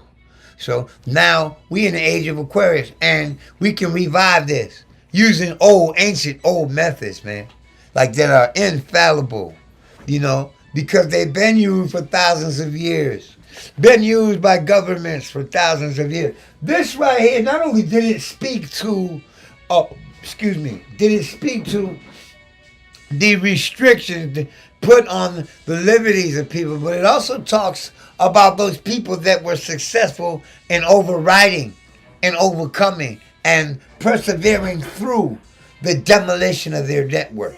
All right? Networks. Like, imagine, just since 2020, how many people have been reclassed or reorganized by their own peers as either useful or not useful, because crisis does that, right? This whole epidemic caused concurred with the Jupiter and Saturn conjunction in Aquarius. And mind you, the children born under this are going to see this, all the effects of this too, because it's in their birth chart. Look at all the people that are going through Saturn return with Saturn in Aquarius. The promise of the desocializing of the social networks, putting limitations on people's freedom, was made 30 years ago. Can I say that again? Because I don't think y'all got that one, right? Because I'm just constantly spilling here, right? The 30-year-olds that are going through Saturn return with Saturn in Aquarius. Saturn in Aquarius says desocialization or social separation, right? Well, their generation was the one that experienced this great social experiment and in desocializing the people with the COVID epidemic. Okay? The people social distancing and all of that. People not being available to help their own loved ones and therefore creating disconnection, because Aquarius is connecting. It is a social sign. It is about how people connect in networks and in groups and things of that nature. Where Saturn came in there and caused difficulty along those lines. A lot of friendships, Aquarius, were broken. Saturn, right? So when we look at that whole, the people born with Saturn in Aquarius in their birth charts, the ones who suffered the most had planets in Scorpio, Leo, and Taurus and Aquarius. So we see Mark Zuckerberg falling, right? But think about the people that lost all the property, right? That is Uranus in Taurus. Think about how that's affecting what would be the sun down there, man? That is one of the sunny states too, right? How commerce, man, and entertainment, how everything is wiped out down there. It has to be rebuilt. Now, that creates quite an opportunity for those people who are into restoring homes. That's what this aspect says to me. Venus is money. Jupiter increases the volume of that object. And Aquarius talks about the speed of it. And when we look at the moon in this matter, then we know that the moon points to domestic situations. So this is all about people living in groups, in homes. That's going to be some refuge for people, right? People that had family nearby also benefited from this, because this is what that says. Immediate response, immediate relief. You dig? Even despite the fact that the government wasn't helping, because you gotta look at the fact that even though this is a progressed chart, and the ruler of these three planets, the planet dispositing this planet is in a fixed sign in what you call traditional tension aspect to it, you could have expected some losses and gains to be drastic. Just like when the World Trade Center fell. Saturn was perfectly trining the transiting ascendant when that shit went down. Saturn was perfectly on the 9th cusp on December 11th when the first plane hit the building. When people say planes didn't hit that building, I don't know, man. I was watching it on the news. I saw the first one hit at 8:44 and 32 seconds. I saw it. I was the first one to mention to do a chart on it at the MSN groups, at the astrology groups there. Okay? Got right on it immediately. So I don't know. All that theorizing that no plane ever hit it, came years later. You know, there's still no evidence that the plane didn't hit it, and I believe that they blew it up too. Okay, I believe they just blew it up. You know, and they used the planes to blame it on the planes, when really there were charges inside. I believe all that. I just refuse to accept the fact that there wasn't a plane there. Because, you know, in my progress, the transiting sun was on my Uranus station the day, September 11th, 2001. And that, I had Pluto there too. And I saw many people die from plane explosions and people jumping out of windows, man. I seen them falling. I watched all that. That is the Pluto-Uranus conjunction in Virgo in my chart that brought me to the mind of how the people in Saturn return right now were promised this desocialization, this impeding upon our freedoms, this limitation of our self-expression, the desocializing another stage in the programming of people. I've seen it. Pardon me. Come here, little girl. Daddy, I need a pen. Yeah, I know you do. I wonder why you can't get a pen out there. Why must you get one from my office? You don't know. Here. I want you to promise me you're going to bring it back when you're done. Okay. Don't write on the wall, say it. Okay. I'm just gonna play my piano. I just told the sun not to shine. How's she going to play with that pen and shingle on paper? Saia, what are you writing on, baby girl? Huh? You have paper?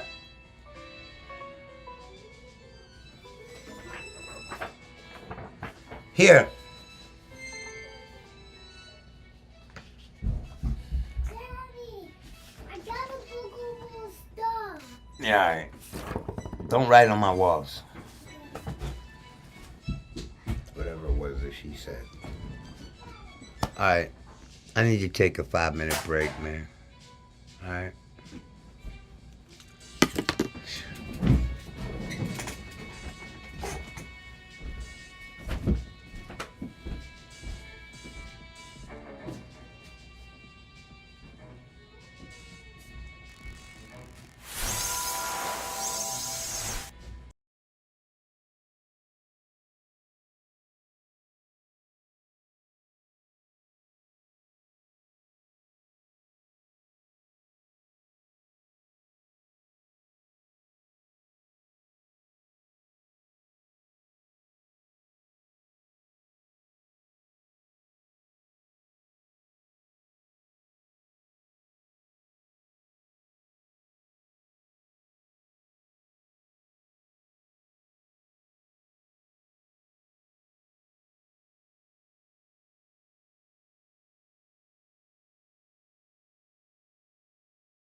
All right, let's for a minute.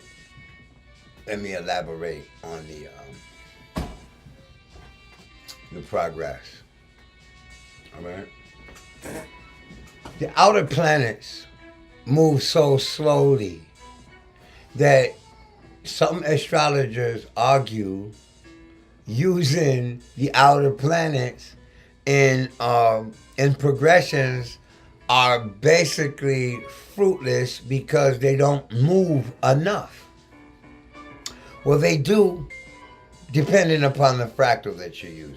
See, because this purple chart right there is 1/12. We're dividing anybody's life into 12, or the life of any study.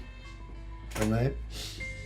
Since I'm studying this SYNOD, its life began on December 21st, 2020 at 1:20 and 24 seconds p.m. All right? And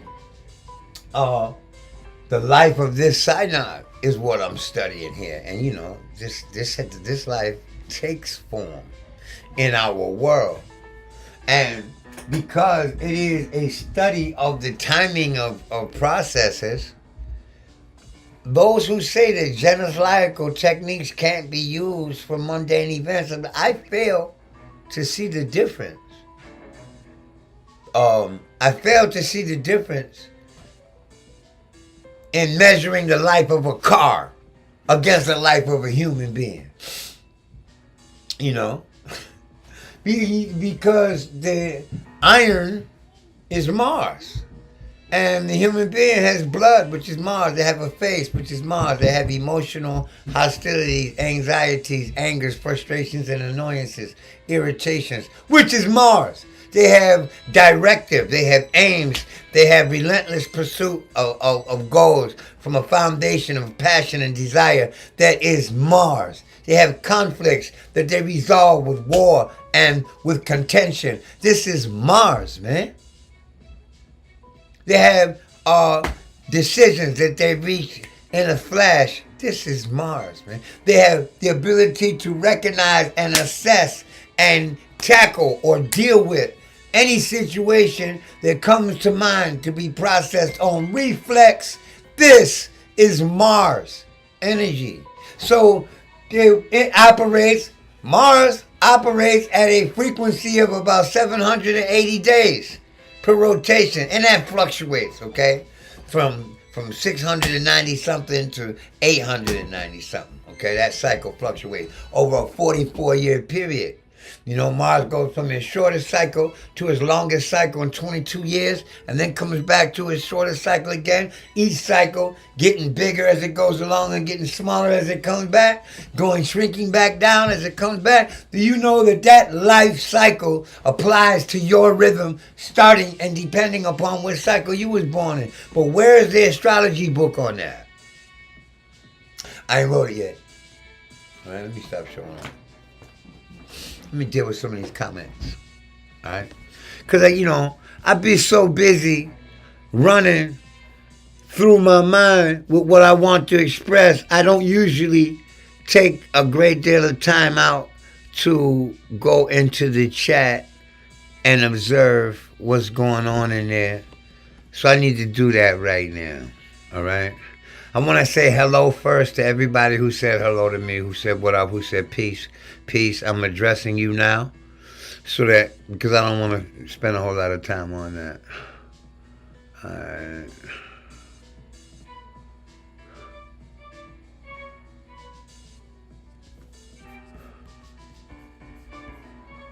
Let me see. Right now, she said, is that Jupiter in the sky bright?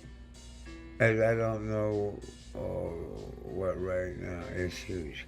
Let me think. In the sky would be half the signs in the zodiac. Jupiter is in Aquarius, right? No, it's in Aries. Yeah, it's in Aries. And what time is it? Oh, it's 10:37. The sun is in the 4th place, right? So Aries in the 4th. Nah, Jupiter's not in the sky right now. You ain't looking at Jupiter. Not in the United States. Make sure. 10:37. The sun is in Libra. No, it might be. Hold on, I'm dead ass wrong. Yeah, it might be. So the sun is in the fourth place in Libra. Cancer's rising. So yeah, it would be that. It would be Jupiter right there. Due south if you're north of the equator. Straight above you. Yeah, it would be very close to that. So pardon me, y'all. It sure would be. Sun in Aries. Sun in Libra. And Libra's in the fourth. That puts Aries going from the 10th to the 9th, right? In my location anyway. Alright? So, where's we at here? Peace. Mudwater said a notebook would kill you. That junk got a bunch of wrinkles. Alright? Pages that are missing out this junk too. I'm so disappointed at that. Because I've been looking for this notebook for ages. Right? For the last 2 years. And I didn't want to dislodge everything just to find it. And I didn't have a clue where to find it in. Boop! It pops up right when I really needed it. You know? And when I found it, I was like, yo, I looked at this conjunction years ago. I did a YouTube on it a few years later, which was years ago. I need to bring it up. I need to do an update on it. You know, a lot of people talk about the Jupiter-Saturn SYNOD and its dynamics, but I have never seen anyone truly do a series of expositions and dissertations with it. So, you know, firsts are strong. Right? I really ain't the first, but I'll be one of the first to do it here on YouTube. Right? And the astrology is sound. Sound as hell, man. You need to watch this in conjunction with the other Jupiter-Saturn SYNOD video I did 2 years ago. Okay? So, and compare what I was talking about. Because at that point, I was just rounding off the SYNOD in each degree. I didn't actually go into the speed of the execution of the squares and the oppositions to find in the sign. I didn't use that method, right? And I didn't go too far. I didn't spend a whole lot of time with it. But over the years now, and in the continuing years, for as long as I live, hopefully, I'll be looking at this and the next SYNODs. Right? Because they have hella impact. What's really deep, is that this Mars-Pluto conjunction is right on my moon degree. Okay? This Mars-Pluto square aspects is aligned perfectly with my moon degree. Alright? And the day this happened, my whiz, because my moon is on my 7th cusp, wakes up with a splitting headache. So this is what I meant when I said you can apply your own birth chart to this. And from this SYNOD, from the transits and the progression of it, you can see how the outside world is impact and how thus that outside impact is going to touch you. Okay? I can do some questions because I'm not exhausted, right? Nor am I bored with this process yet. Let me see.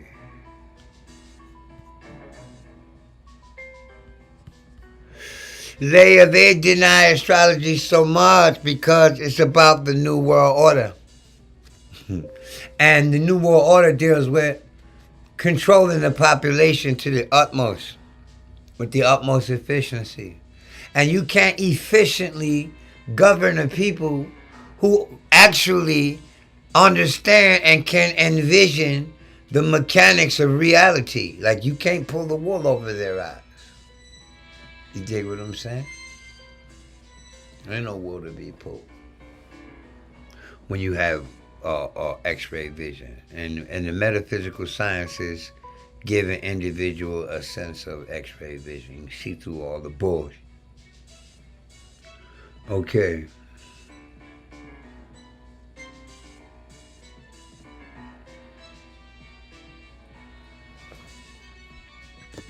My website is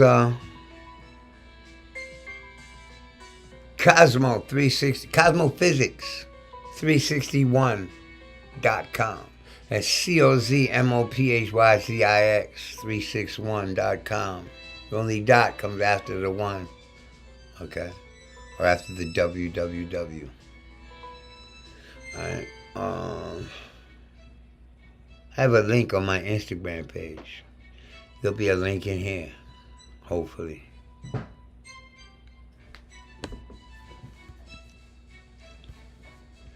I want y'all to subscribe to my Instagram page too. It costs $9.99, but three times a month and eventually once a week, I'm going to be posting some powerful gems in there. No, not right now. You have to go ask mommy because I'm broadcasting, sweetheart. See, she don't care. Aries, right? And my little girl has the moon and Mars and Uranus in Aries, right? And that's my 10th house, mind you. Okay? So I'm the moon because I'm a Cancer rising, right?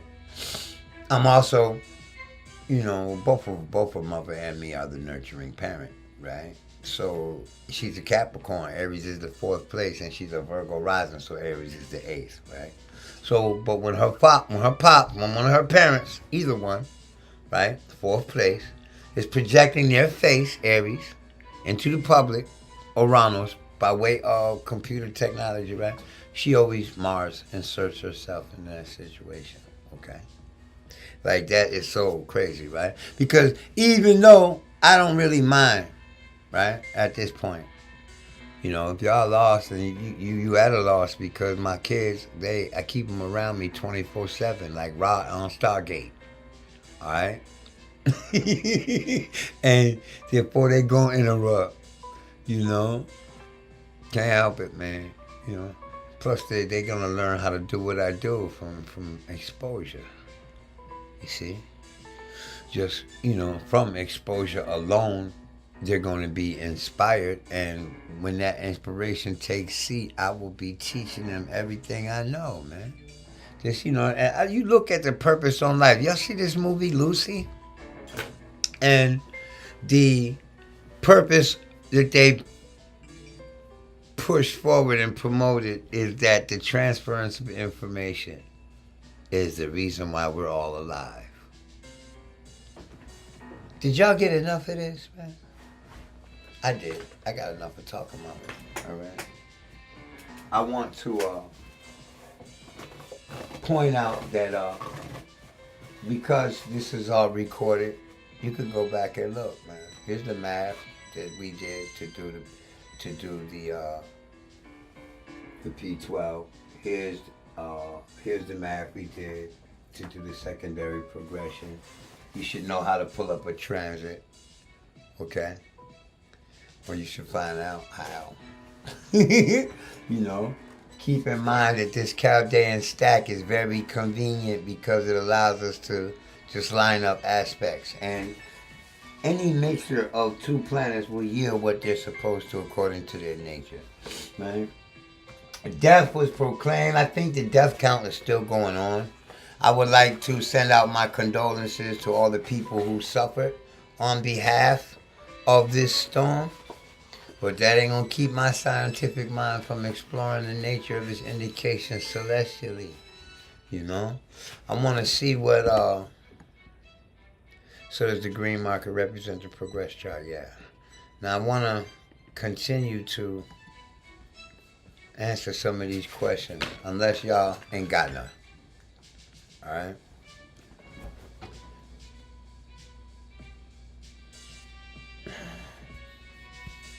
Am I at the bottom? Certainly is.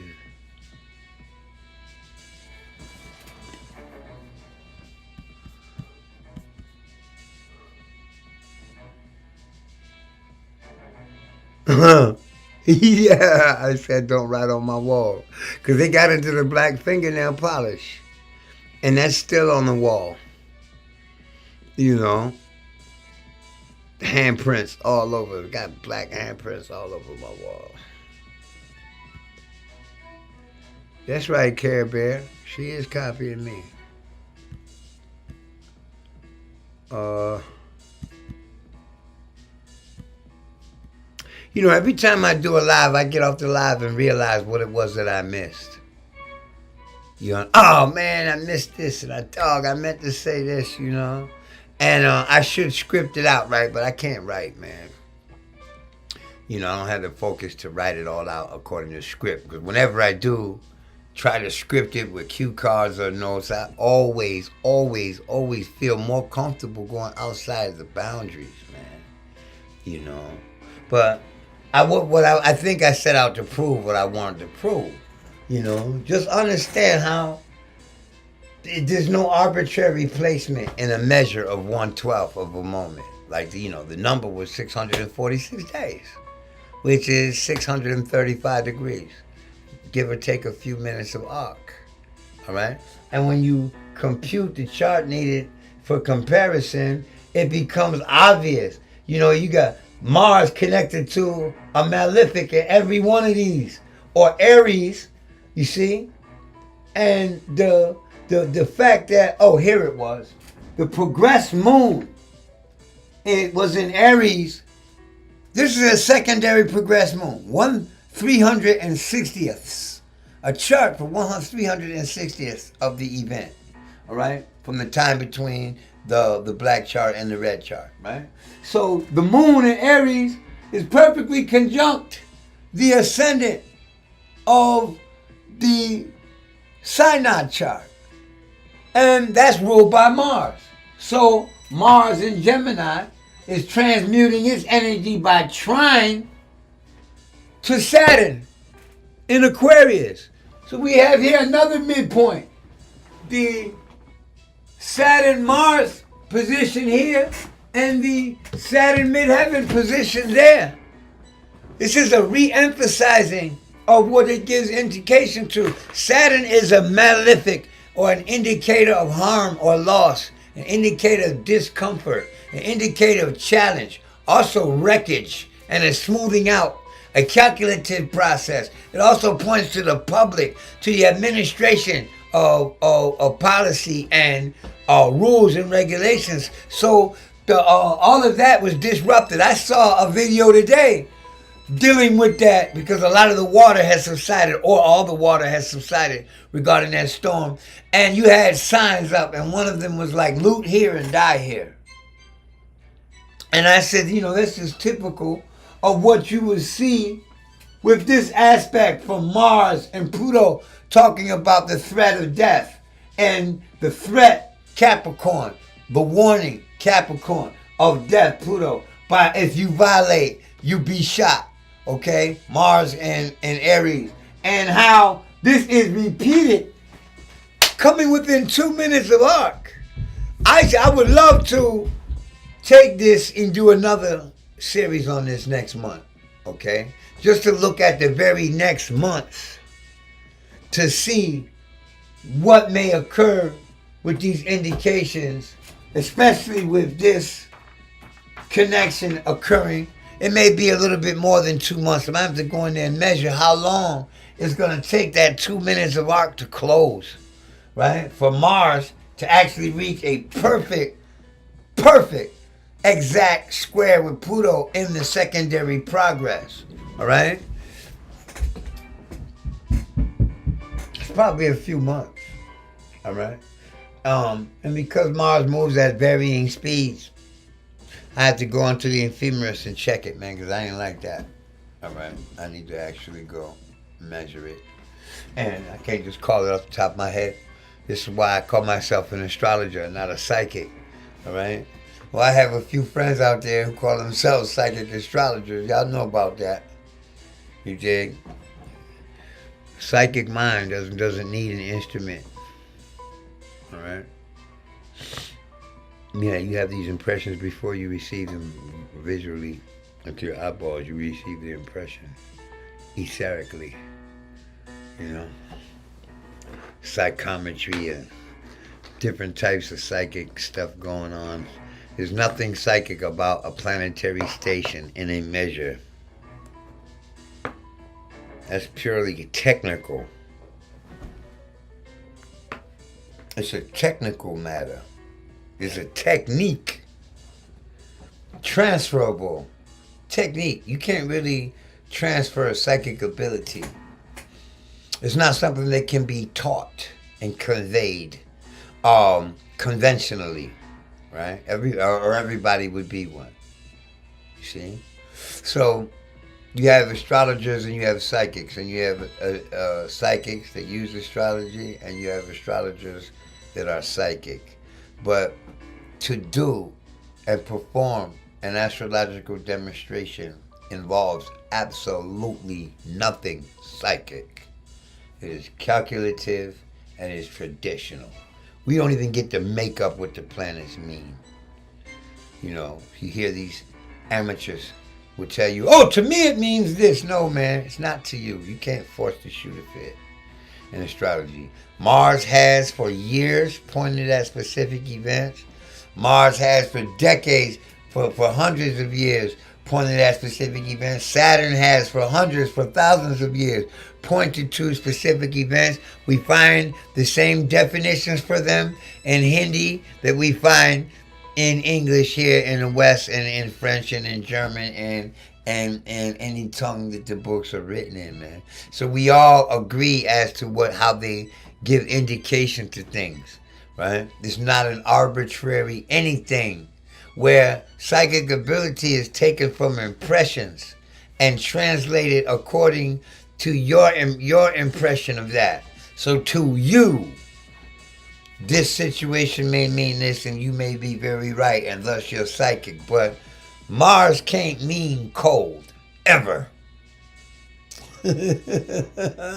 Mars is never calm unless it's in exaltation.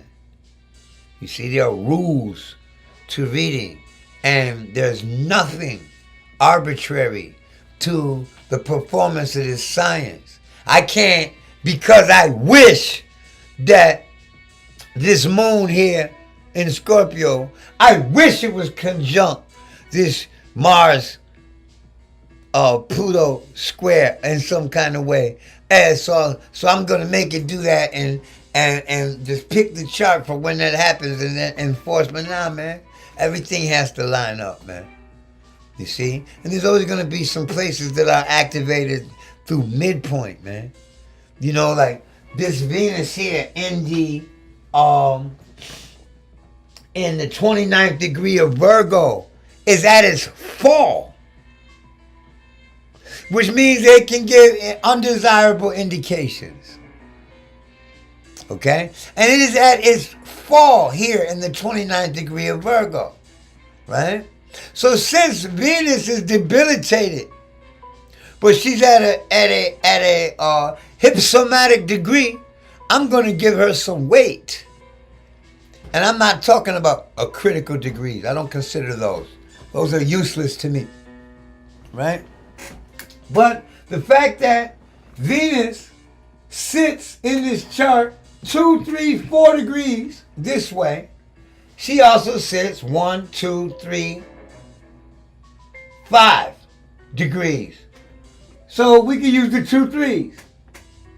We can use this Mercury, Pluto alignment that is enshrined by transit. Speak of the dead, right? Mercury speaking of the dead. It did this all throughout. Every time I looked up the storm and the reports for the storm, right there in the captions, they put all the head counts. You know, the death toll, right? Which would be Pluto and Mercury. But when we look at it going this way, right? We're talking about going to 0, 1, 2, 3. 0, 1, and 2. And then it aspects 0, 1, and 2. It aspects 27 and 26. So we can say that per its being at a midpoint in the rays, in the harmonics, that it has a elevated influence. That elevated influence, Venus is the ruler of Taurus. And by the way, Uranus falls in Taurus. So we have Uranus in Taurus in all of these observations too. Because it stays there for 7 years in the first place. And we're not 7 years away from Uranus's entry into Taurus. Okay? Yeah, just entered Taurus at the beginning of this synod. The fact that in the synod, Uranus and Venus are at a perfect quincunx, right? A quincunx is an aspect of angle of 210 degrees going the long way and 150 degrees going to the other. In other words, it's a first house to the 8th house relationship or a first house to the 6th house relationship. So what does that aspect mean? It's 150 degrees or 210 degrees. We're talking about a wounding and a recovering. All right? We're talking about a negligence and a consequence. The negligence being the 6th cusp because proper protocol wasn't taken. Proper procedure didn't happen. Routine wasn't watched, right? Or you got ill. You ate some foul food. Or you're eating food that isn't good for your body, which is foul food. So it necessarily doesn't have to be spoiled food, right?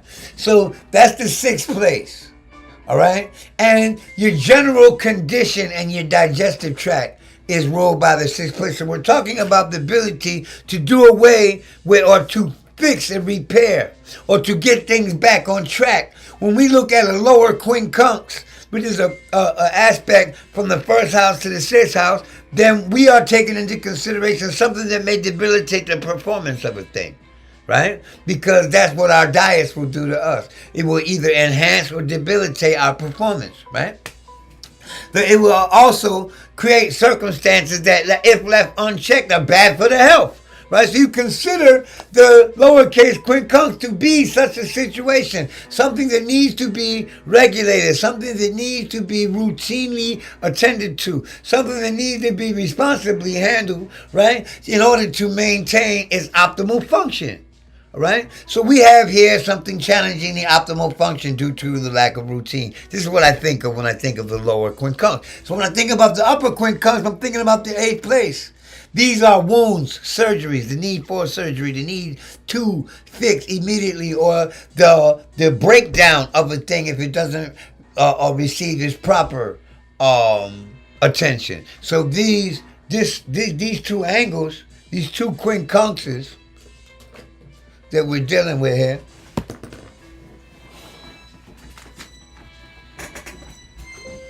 so I don't know if y'all gonna be able to see this. You should. Right? Talking about these two places right here. Well, I don't like this line, so let's do it. Okay? Talking about the 6th cusp and the 8th place. Both of them are 150 degrees. Right? If you go the long way, right? Like this, or like that. Right? Then you're talking about 210 degrees. All right? This tension aspect is the sextile here.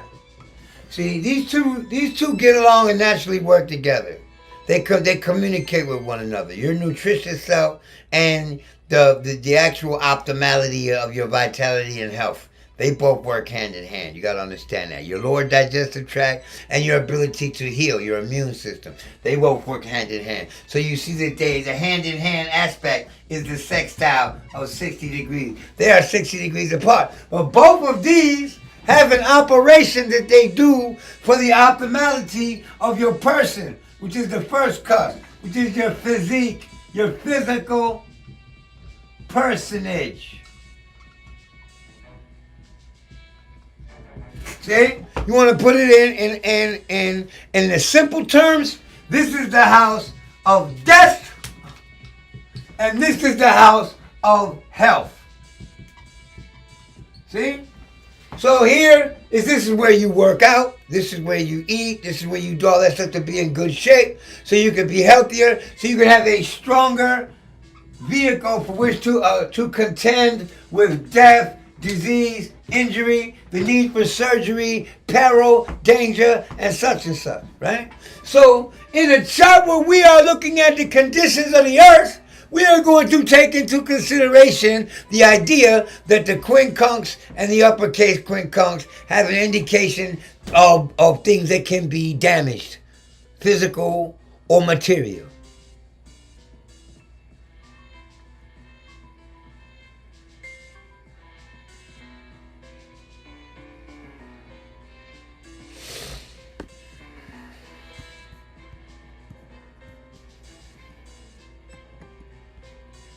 Whoa, the fuck happened?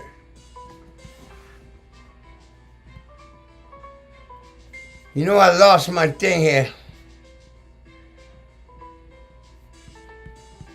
Hope I ain't shut it down.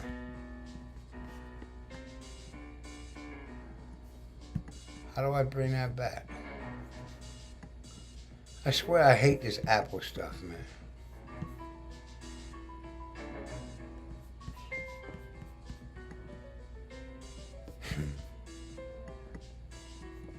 I'm still there. I don't see me though.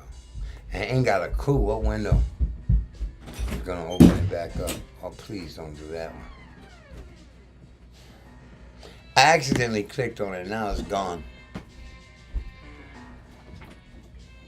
I'm still there. I don't see you. I ain't got a clue what window. How'd you do that?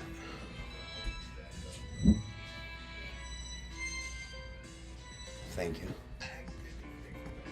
Yeah, I just messed up the vision too. I just closed that up, man. Take that blue light out of there. You know, I'd be lost without my wigs. I wouldn't be able to do none of this stuff. Here you go. Okay. And now that I see the delay on that,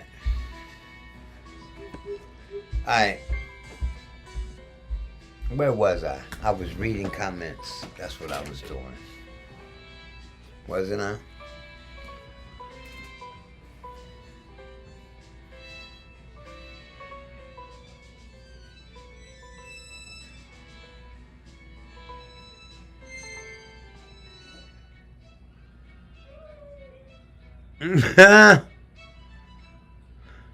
Diana Sakura Key Nexus. I agree. I'm allowing it because they don't get punished for it. But I don't encourage it. Okay? You know, they got plenty of paper in here. Not when they got plenty of paper. I don't want them writing on my walls. But when they do write on the wall, they don't get in trouble. I can take this computer around the house and prove it. Okay.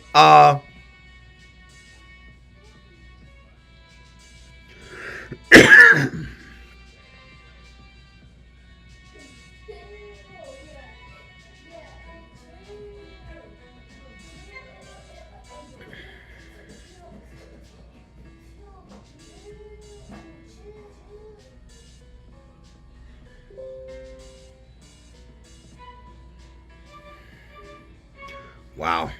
I appreciate y'all coming out, man, and supporting my little endeavor to show how this SYNOD works in hindsight.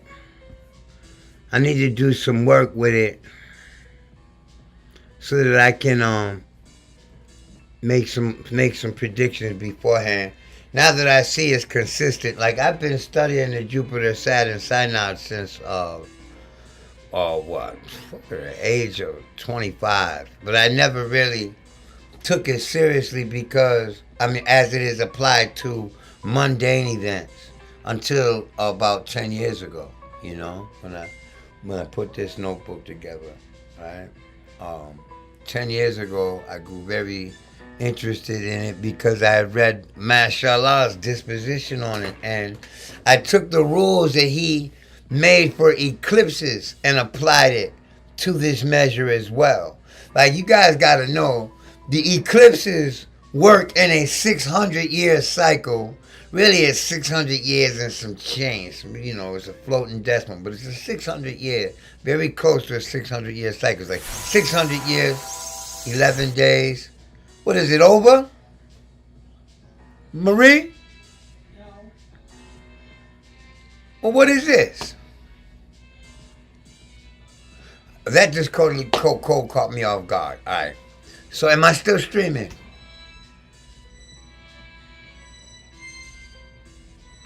Somebody please answer me in the chat if I'm still streaming. Put a yes in there.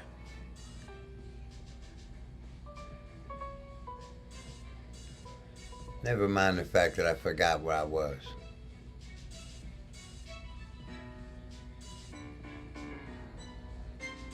Okay, you can still see me. Thank you. All right. Lost where I was too. I lost where I was. You become concerned with one thing. I get it because of the delay. Okay, but at any rate, I can't stand that I forgot where I was. Power Thought, what's up, Lord? I want to thank y'all for coming out. Is where I was going, right? And how I've been looking intensely at this Jupiter-Saturn synod for like the last 10 years. Actually, more than that, because it was 1999 that really got me. Oh, I see where I'm going. The eclipse has a narrow cycle of 600 years. And the Jupiter-Saturn transfer has a niche of 60 years. So you can get 10 transfers or 9 transfers out of a 600-year cycle. The commonality of numbers allows for the synod for periods in life that are indicated by the synod to occur. Let me give you an example. Every 8 years,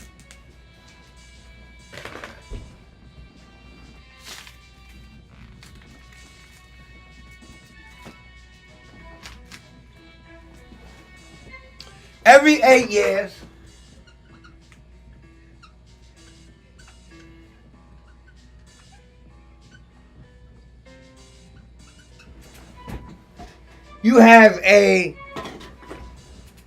Venus-Sun return simultaneously. Okay? You have a Venus synod every 8 years. This 8-year cycle concurs at 24-year intervals.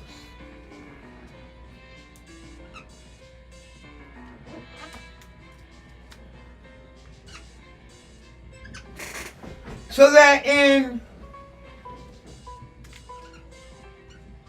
2 Jupiter returns, you have 6 Venus-Sun returns. That every 24 years now becomes a natural period for every human being. And that this cycle can be calendrically attached to anybody's birth chart to come to an understanding when those life conditions concerning the conveyance of these 2 planets, partnership, money, benefit and opportunity, travel, education, wealth, basically. This points to the law as well, okay? And it points to victory and success, all right? It points to massive profit margins.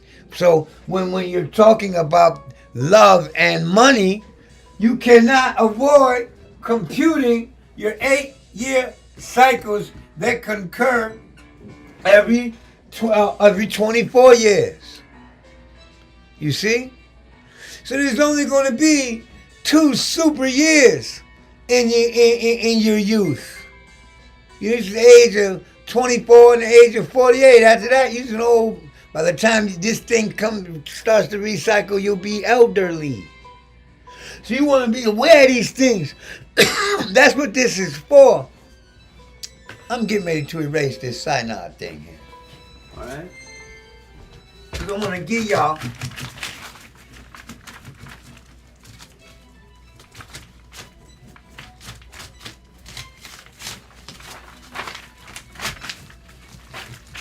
a peek And something I've been working on.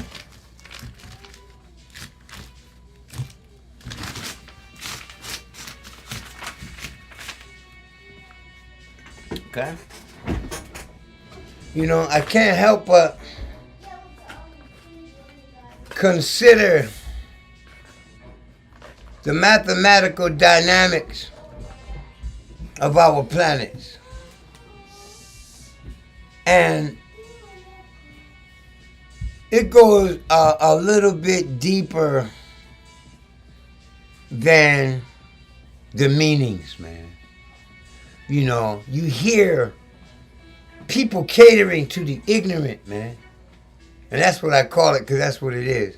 People will cater to the ignorance. And, you know, they talk about how, oh, there's a premium on delineation. People aren't really paying for predictive science. They want delineation. Man, that's not true. Everybody that comes to me wants to know when some shit gonna happen. Okay? They all have questions as to the when of it. They already have in mind what. So when they say there's a premium to be paid, those who advocate that, I wonder how you're paying your rent. You definitely ain't doing it with astrology if all you're doing is delineate. You're going to have to bring in some timing methodology, you know.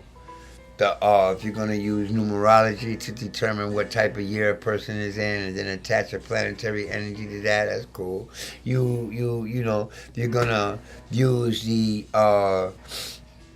cards that have a 52-day time period, 7 times a year, 2 times some shit. That's cool too, because you're still following planetary measure. But if you're going to use the planets, see, that's astrology.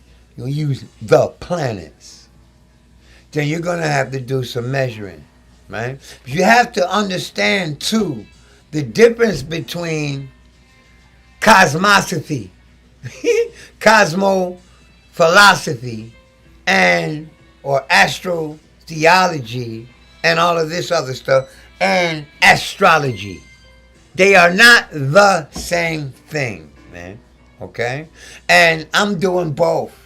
I'm doing all three. I'm doing as many as you can relate to the science of astrology, but I'm stressing the difference between the philosophies that we color astrologically and the actual practice of astrology.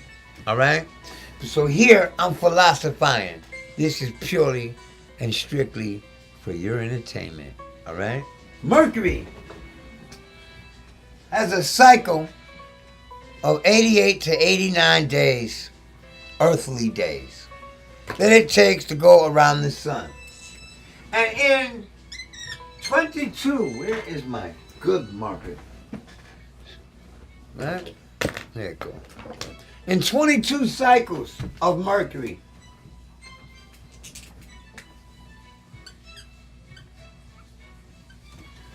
that C is a cycle. Why don't you write bigger?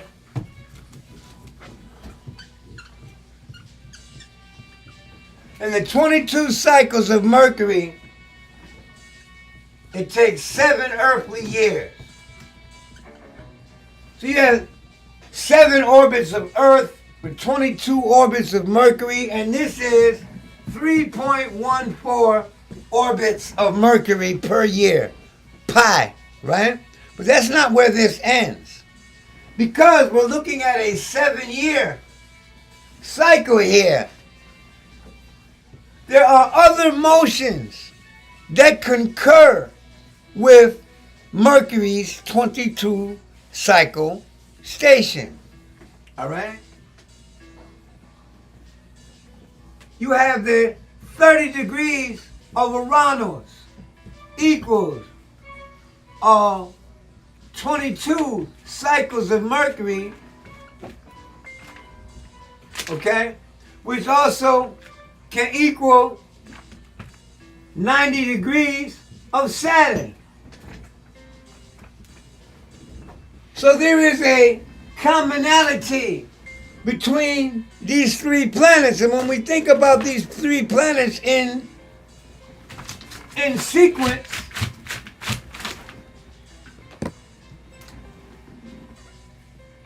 is this it?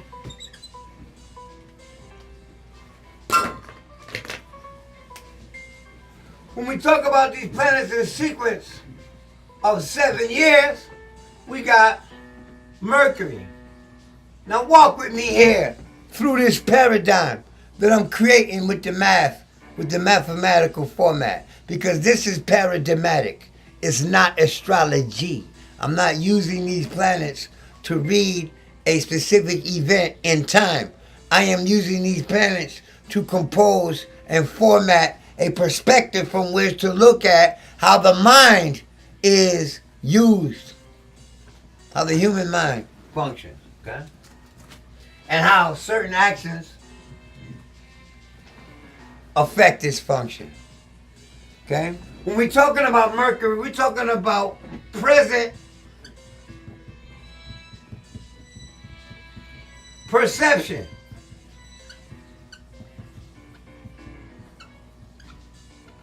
Okay? This is for you psychological astrologers. All right? Barbara Brown. Yeah, I'll elaborate on eclipses. I think I have already. But I'll touch on it. All right? Because they all operate like birth charts in terms of you looking at subsequent aspects to it, right? But we got Mercury, which represents the present perception, right? Seeing, hearing, speaking, thinking, right? And in a practical manner. Then you have Saturn, right? Which represents the past perception. This is knowledge through experience, all right? Then we got Uranus, which is the future. Perceptions. Because this is insight, intuition, prophecy. This is calculation, okay? Organizing things and giving things structure. So this is what the mind does. And it's constantly operating from what has already been achieved to what we hope to achieve. And the most used component of our being is the perception with this regard. Okay? So, and this paradigm fits well into the yearly cycle. Okay? 7 years of Mercury. Now let me multiply 7 by 22 by 7, right? No, 22 times 360. That's what we want. Okay? 720 plus 720. So that's 792. 7,920. For every 7,920 degrees of Mercury, we got 30 degrees of Uranus, right? And 90 degrees of Saturn, all right? So going from Uranus to Saturn, we are going to multiply by 3 in terms of geometrically. Going from Saturn to Uranus, we are going to divide by 3. Either way, Mercury rules the 3rd house and the 6th house. Hello? Mercury rules Virgo. Isn't that something?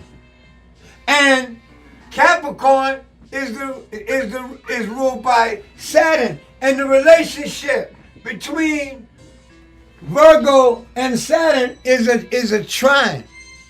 Notice how this little trine here, this little Earth trine, excludes the sign of Taurus, which is ruled by Venus. And how Virgo represents the worker. And Capricorn represents the employer.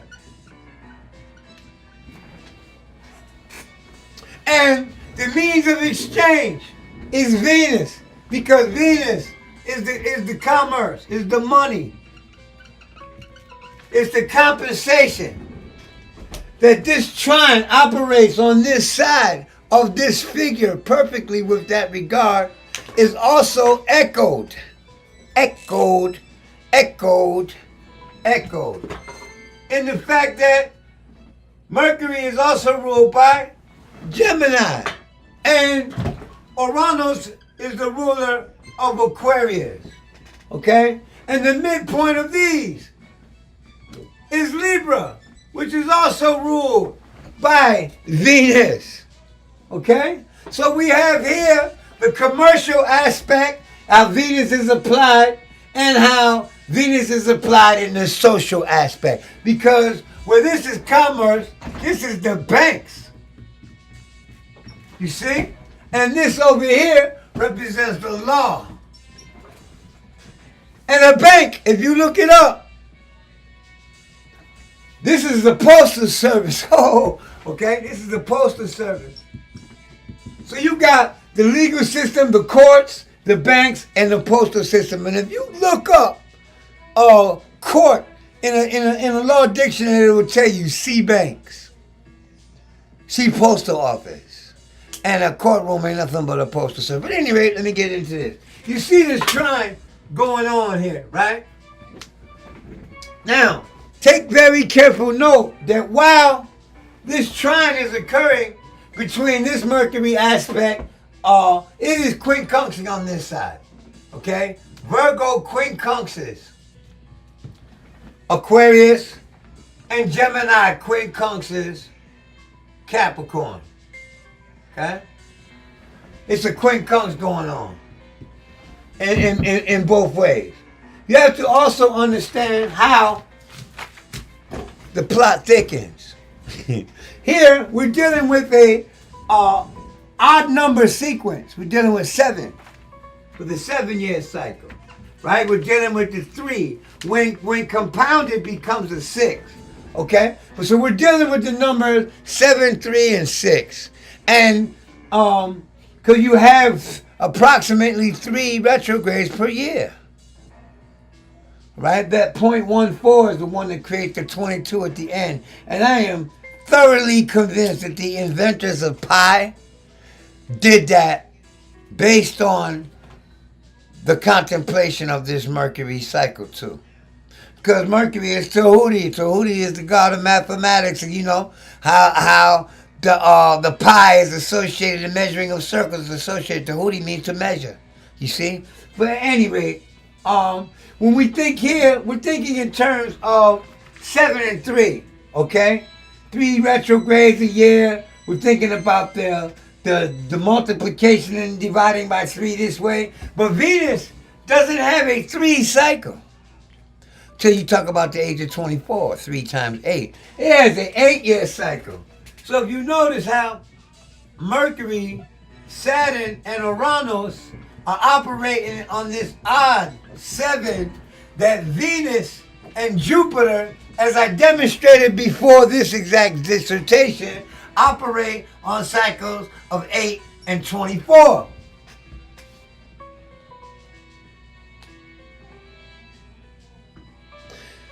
Eight and 24. So it's even, right? What do you have under this structure of rational perception and calculative thinking and planning, as well as intuitive and inventive or innovative thought processes? What else do we have going on in our mental? We have our imagination and our insight, right? We have Jupiter. I should do it in 2 different colors, right? I should do it in purple and green. Okay. So we have Jupiter and we have Neptune. You know, this represents religion, you know, the priesthood and the congregation, the educational system and religion. It represents the biggest lie ever fucking told. You dig what I'm saying? It's the great deception, and how the great deception is played on the mind through the perception from events in the past and a misconstruing of the future. And it's locked down commercially, man. You know, this is also trusts, right? And this is also Capricorn is corporations. See? And the worker, this is the common man. This is the straw man that they talk about. When they talk about straw, that's ruled by Virgo. All right? And the scarecrows sit out on the fields on a farm and so that the farmer can keep the crows and his losses down. That is all Virgo crops, profits, profit margins, and things of this nature. And this is legalities. Right? Contracts, which are involved in the documents of trust, right? And all of this is regulated. The birth certificate is a Mercury thing. It's a document, okay? And it's backed by a Sesta K trust, and the government regulates this, and we pay our government through our Sesta K trusts. Okay? All of that has to do with the Venus being projected from both corporations and science, as well as education and religion, all on the layman, the common man. Okay? Now, they're not done. We're not done with this. It is through arms, Mars, and Aries, the company, and through the military, that the government enforces itself on people, right? And it is through the people, the medical organizations and all of that, that the fear of death is perpetuated, and health and wellness, okay? That in terms of religion, this is the religion that talks about the self-sacrificed or the sacrificial lamb that is dead and resurrected. But you notice that banks and trusts, they all hire mercenaries, they hire privately. And the government uses enlisted men and police to enforce this entire policy. Now, where's the sun and the moon in this? We're talking about the intuitive side of one's being, right? Neptune, Jupiter, Uranus, Venus, as well as the practical and linear side or material side of one's thinking develops, the side that develops the thinking and behavioralism, the material experiences, which is Venus, Saturn, and Jupiter. You see? So this little paradigm isn't astrology. It's astrologic, right? It's astrological. It's based on the principles of these archetypes. But it ain't astrology. So you're aware of how ideas and doctrine and philosophy and perspective can be dressed up and colorfully, with the color of astrology conveyed, but it's not astrology. Such is the same with your rights and a lot of other things. Listen, y'all, it was a pleasure having you. I think I'm done. Peace.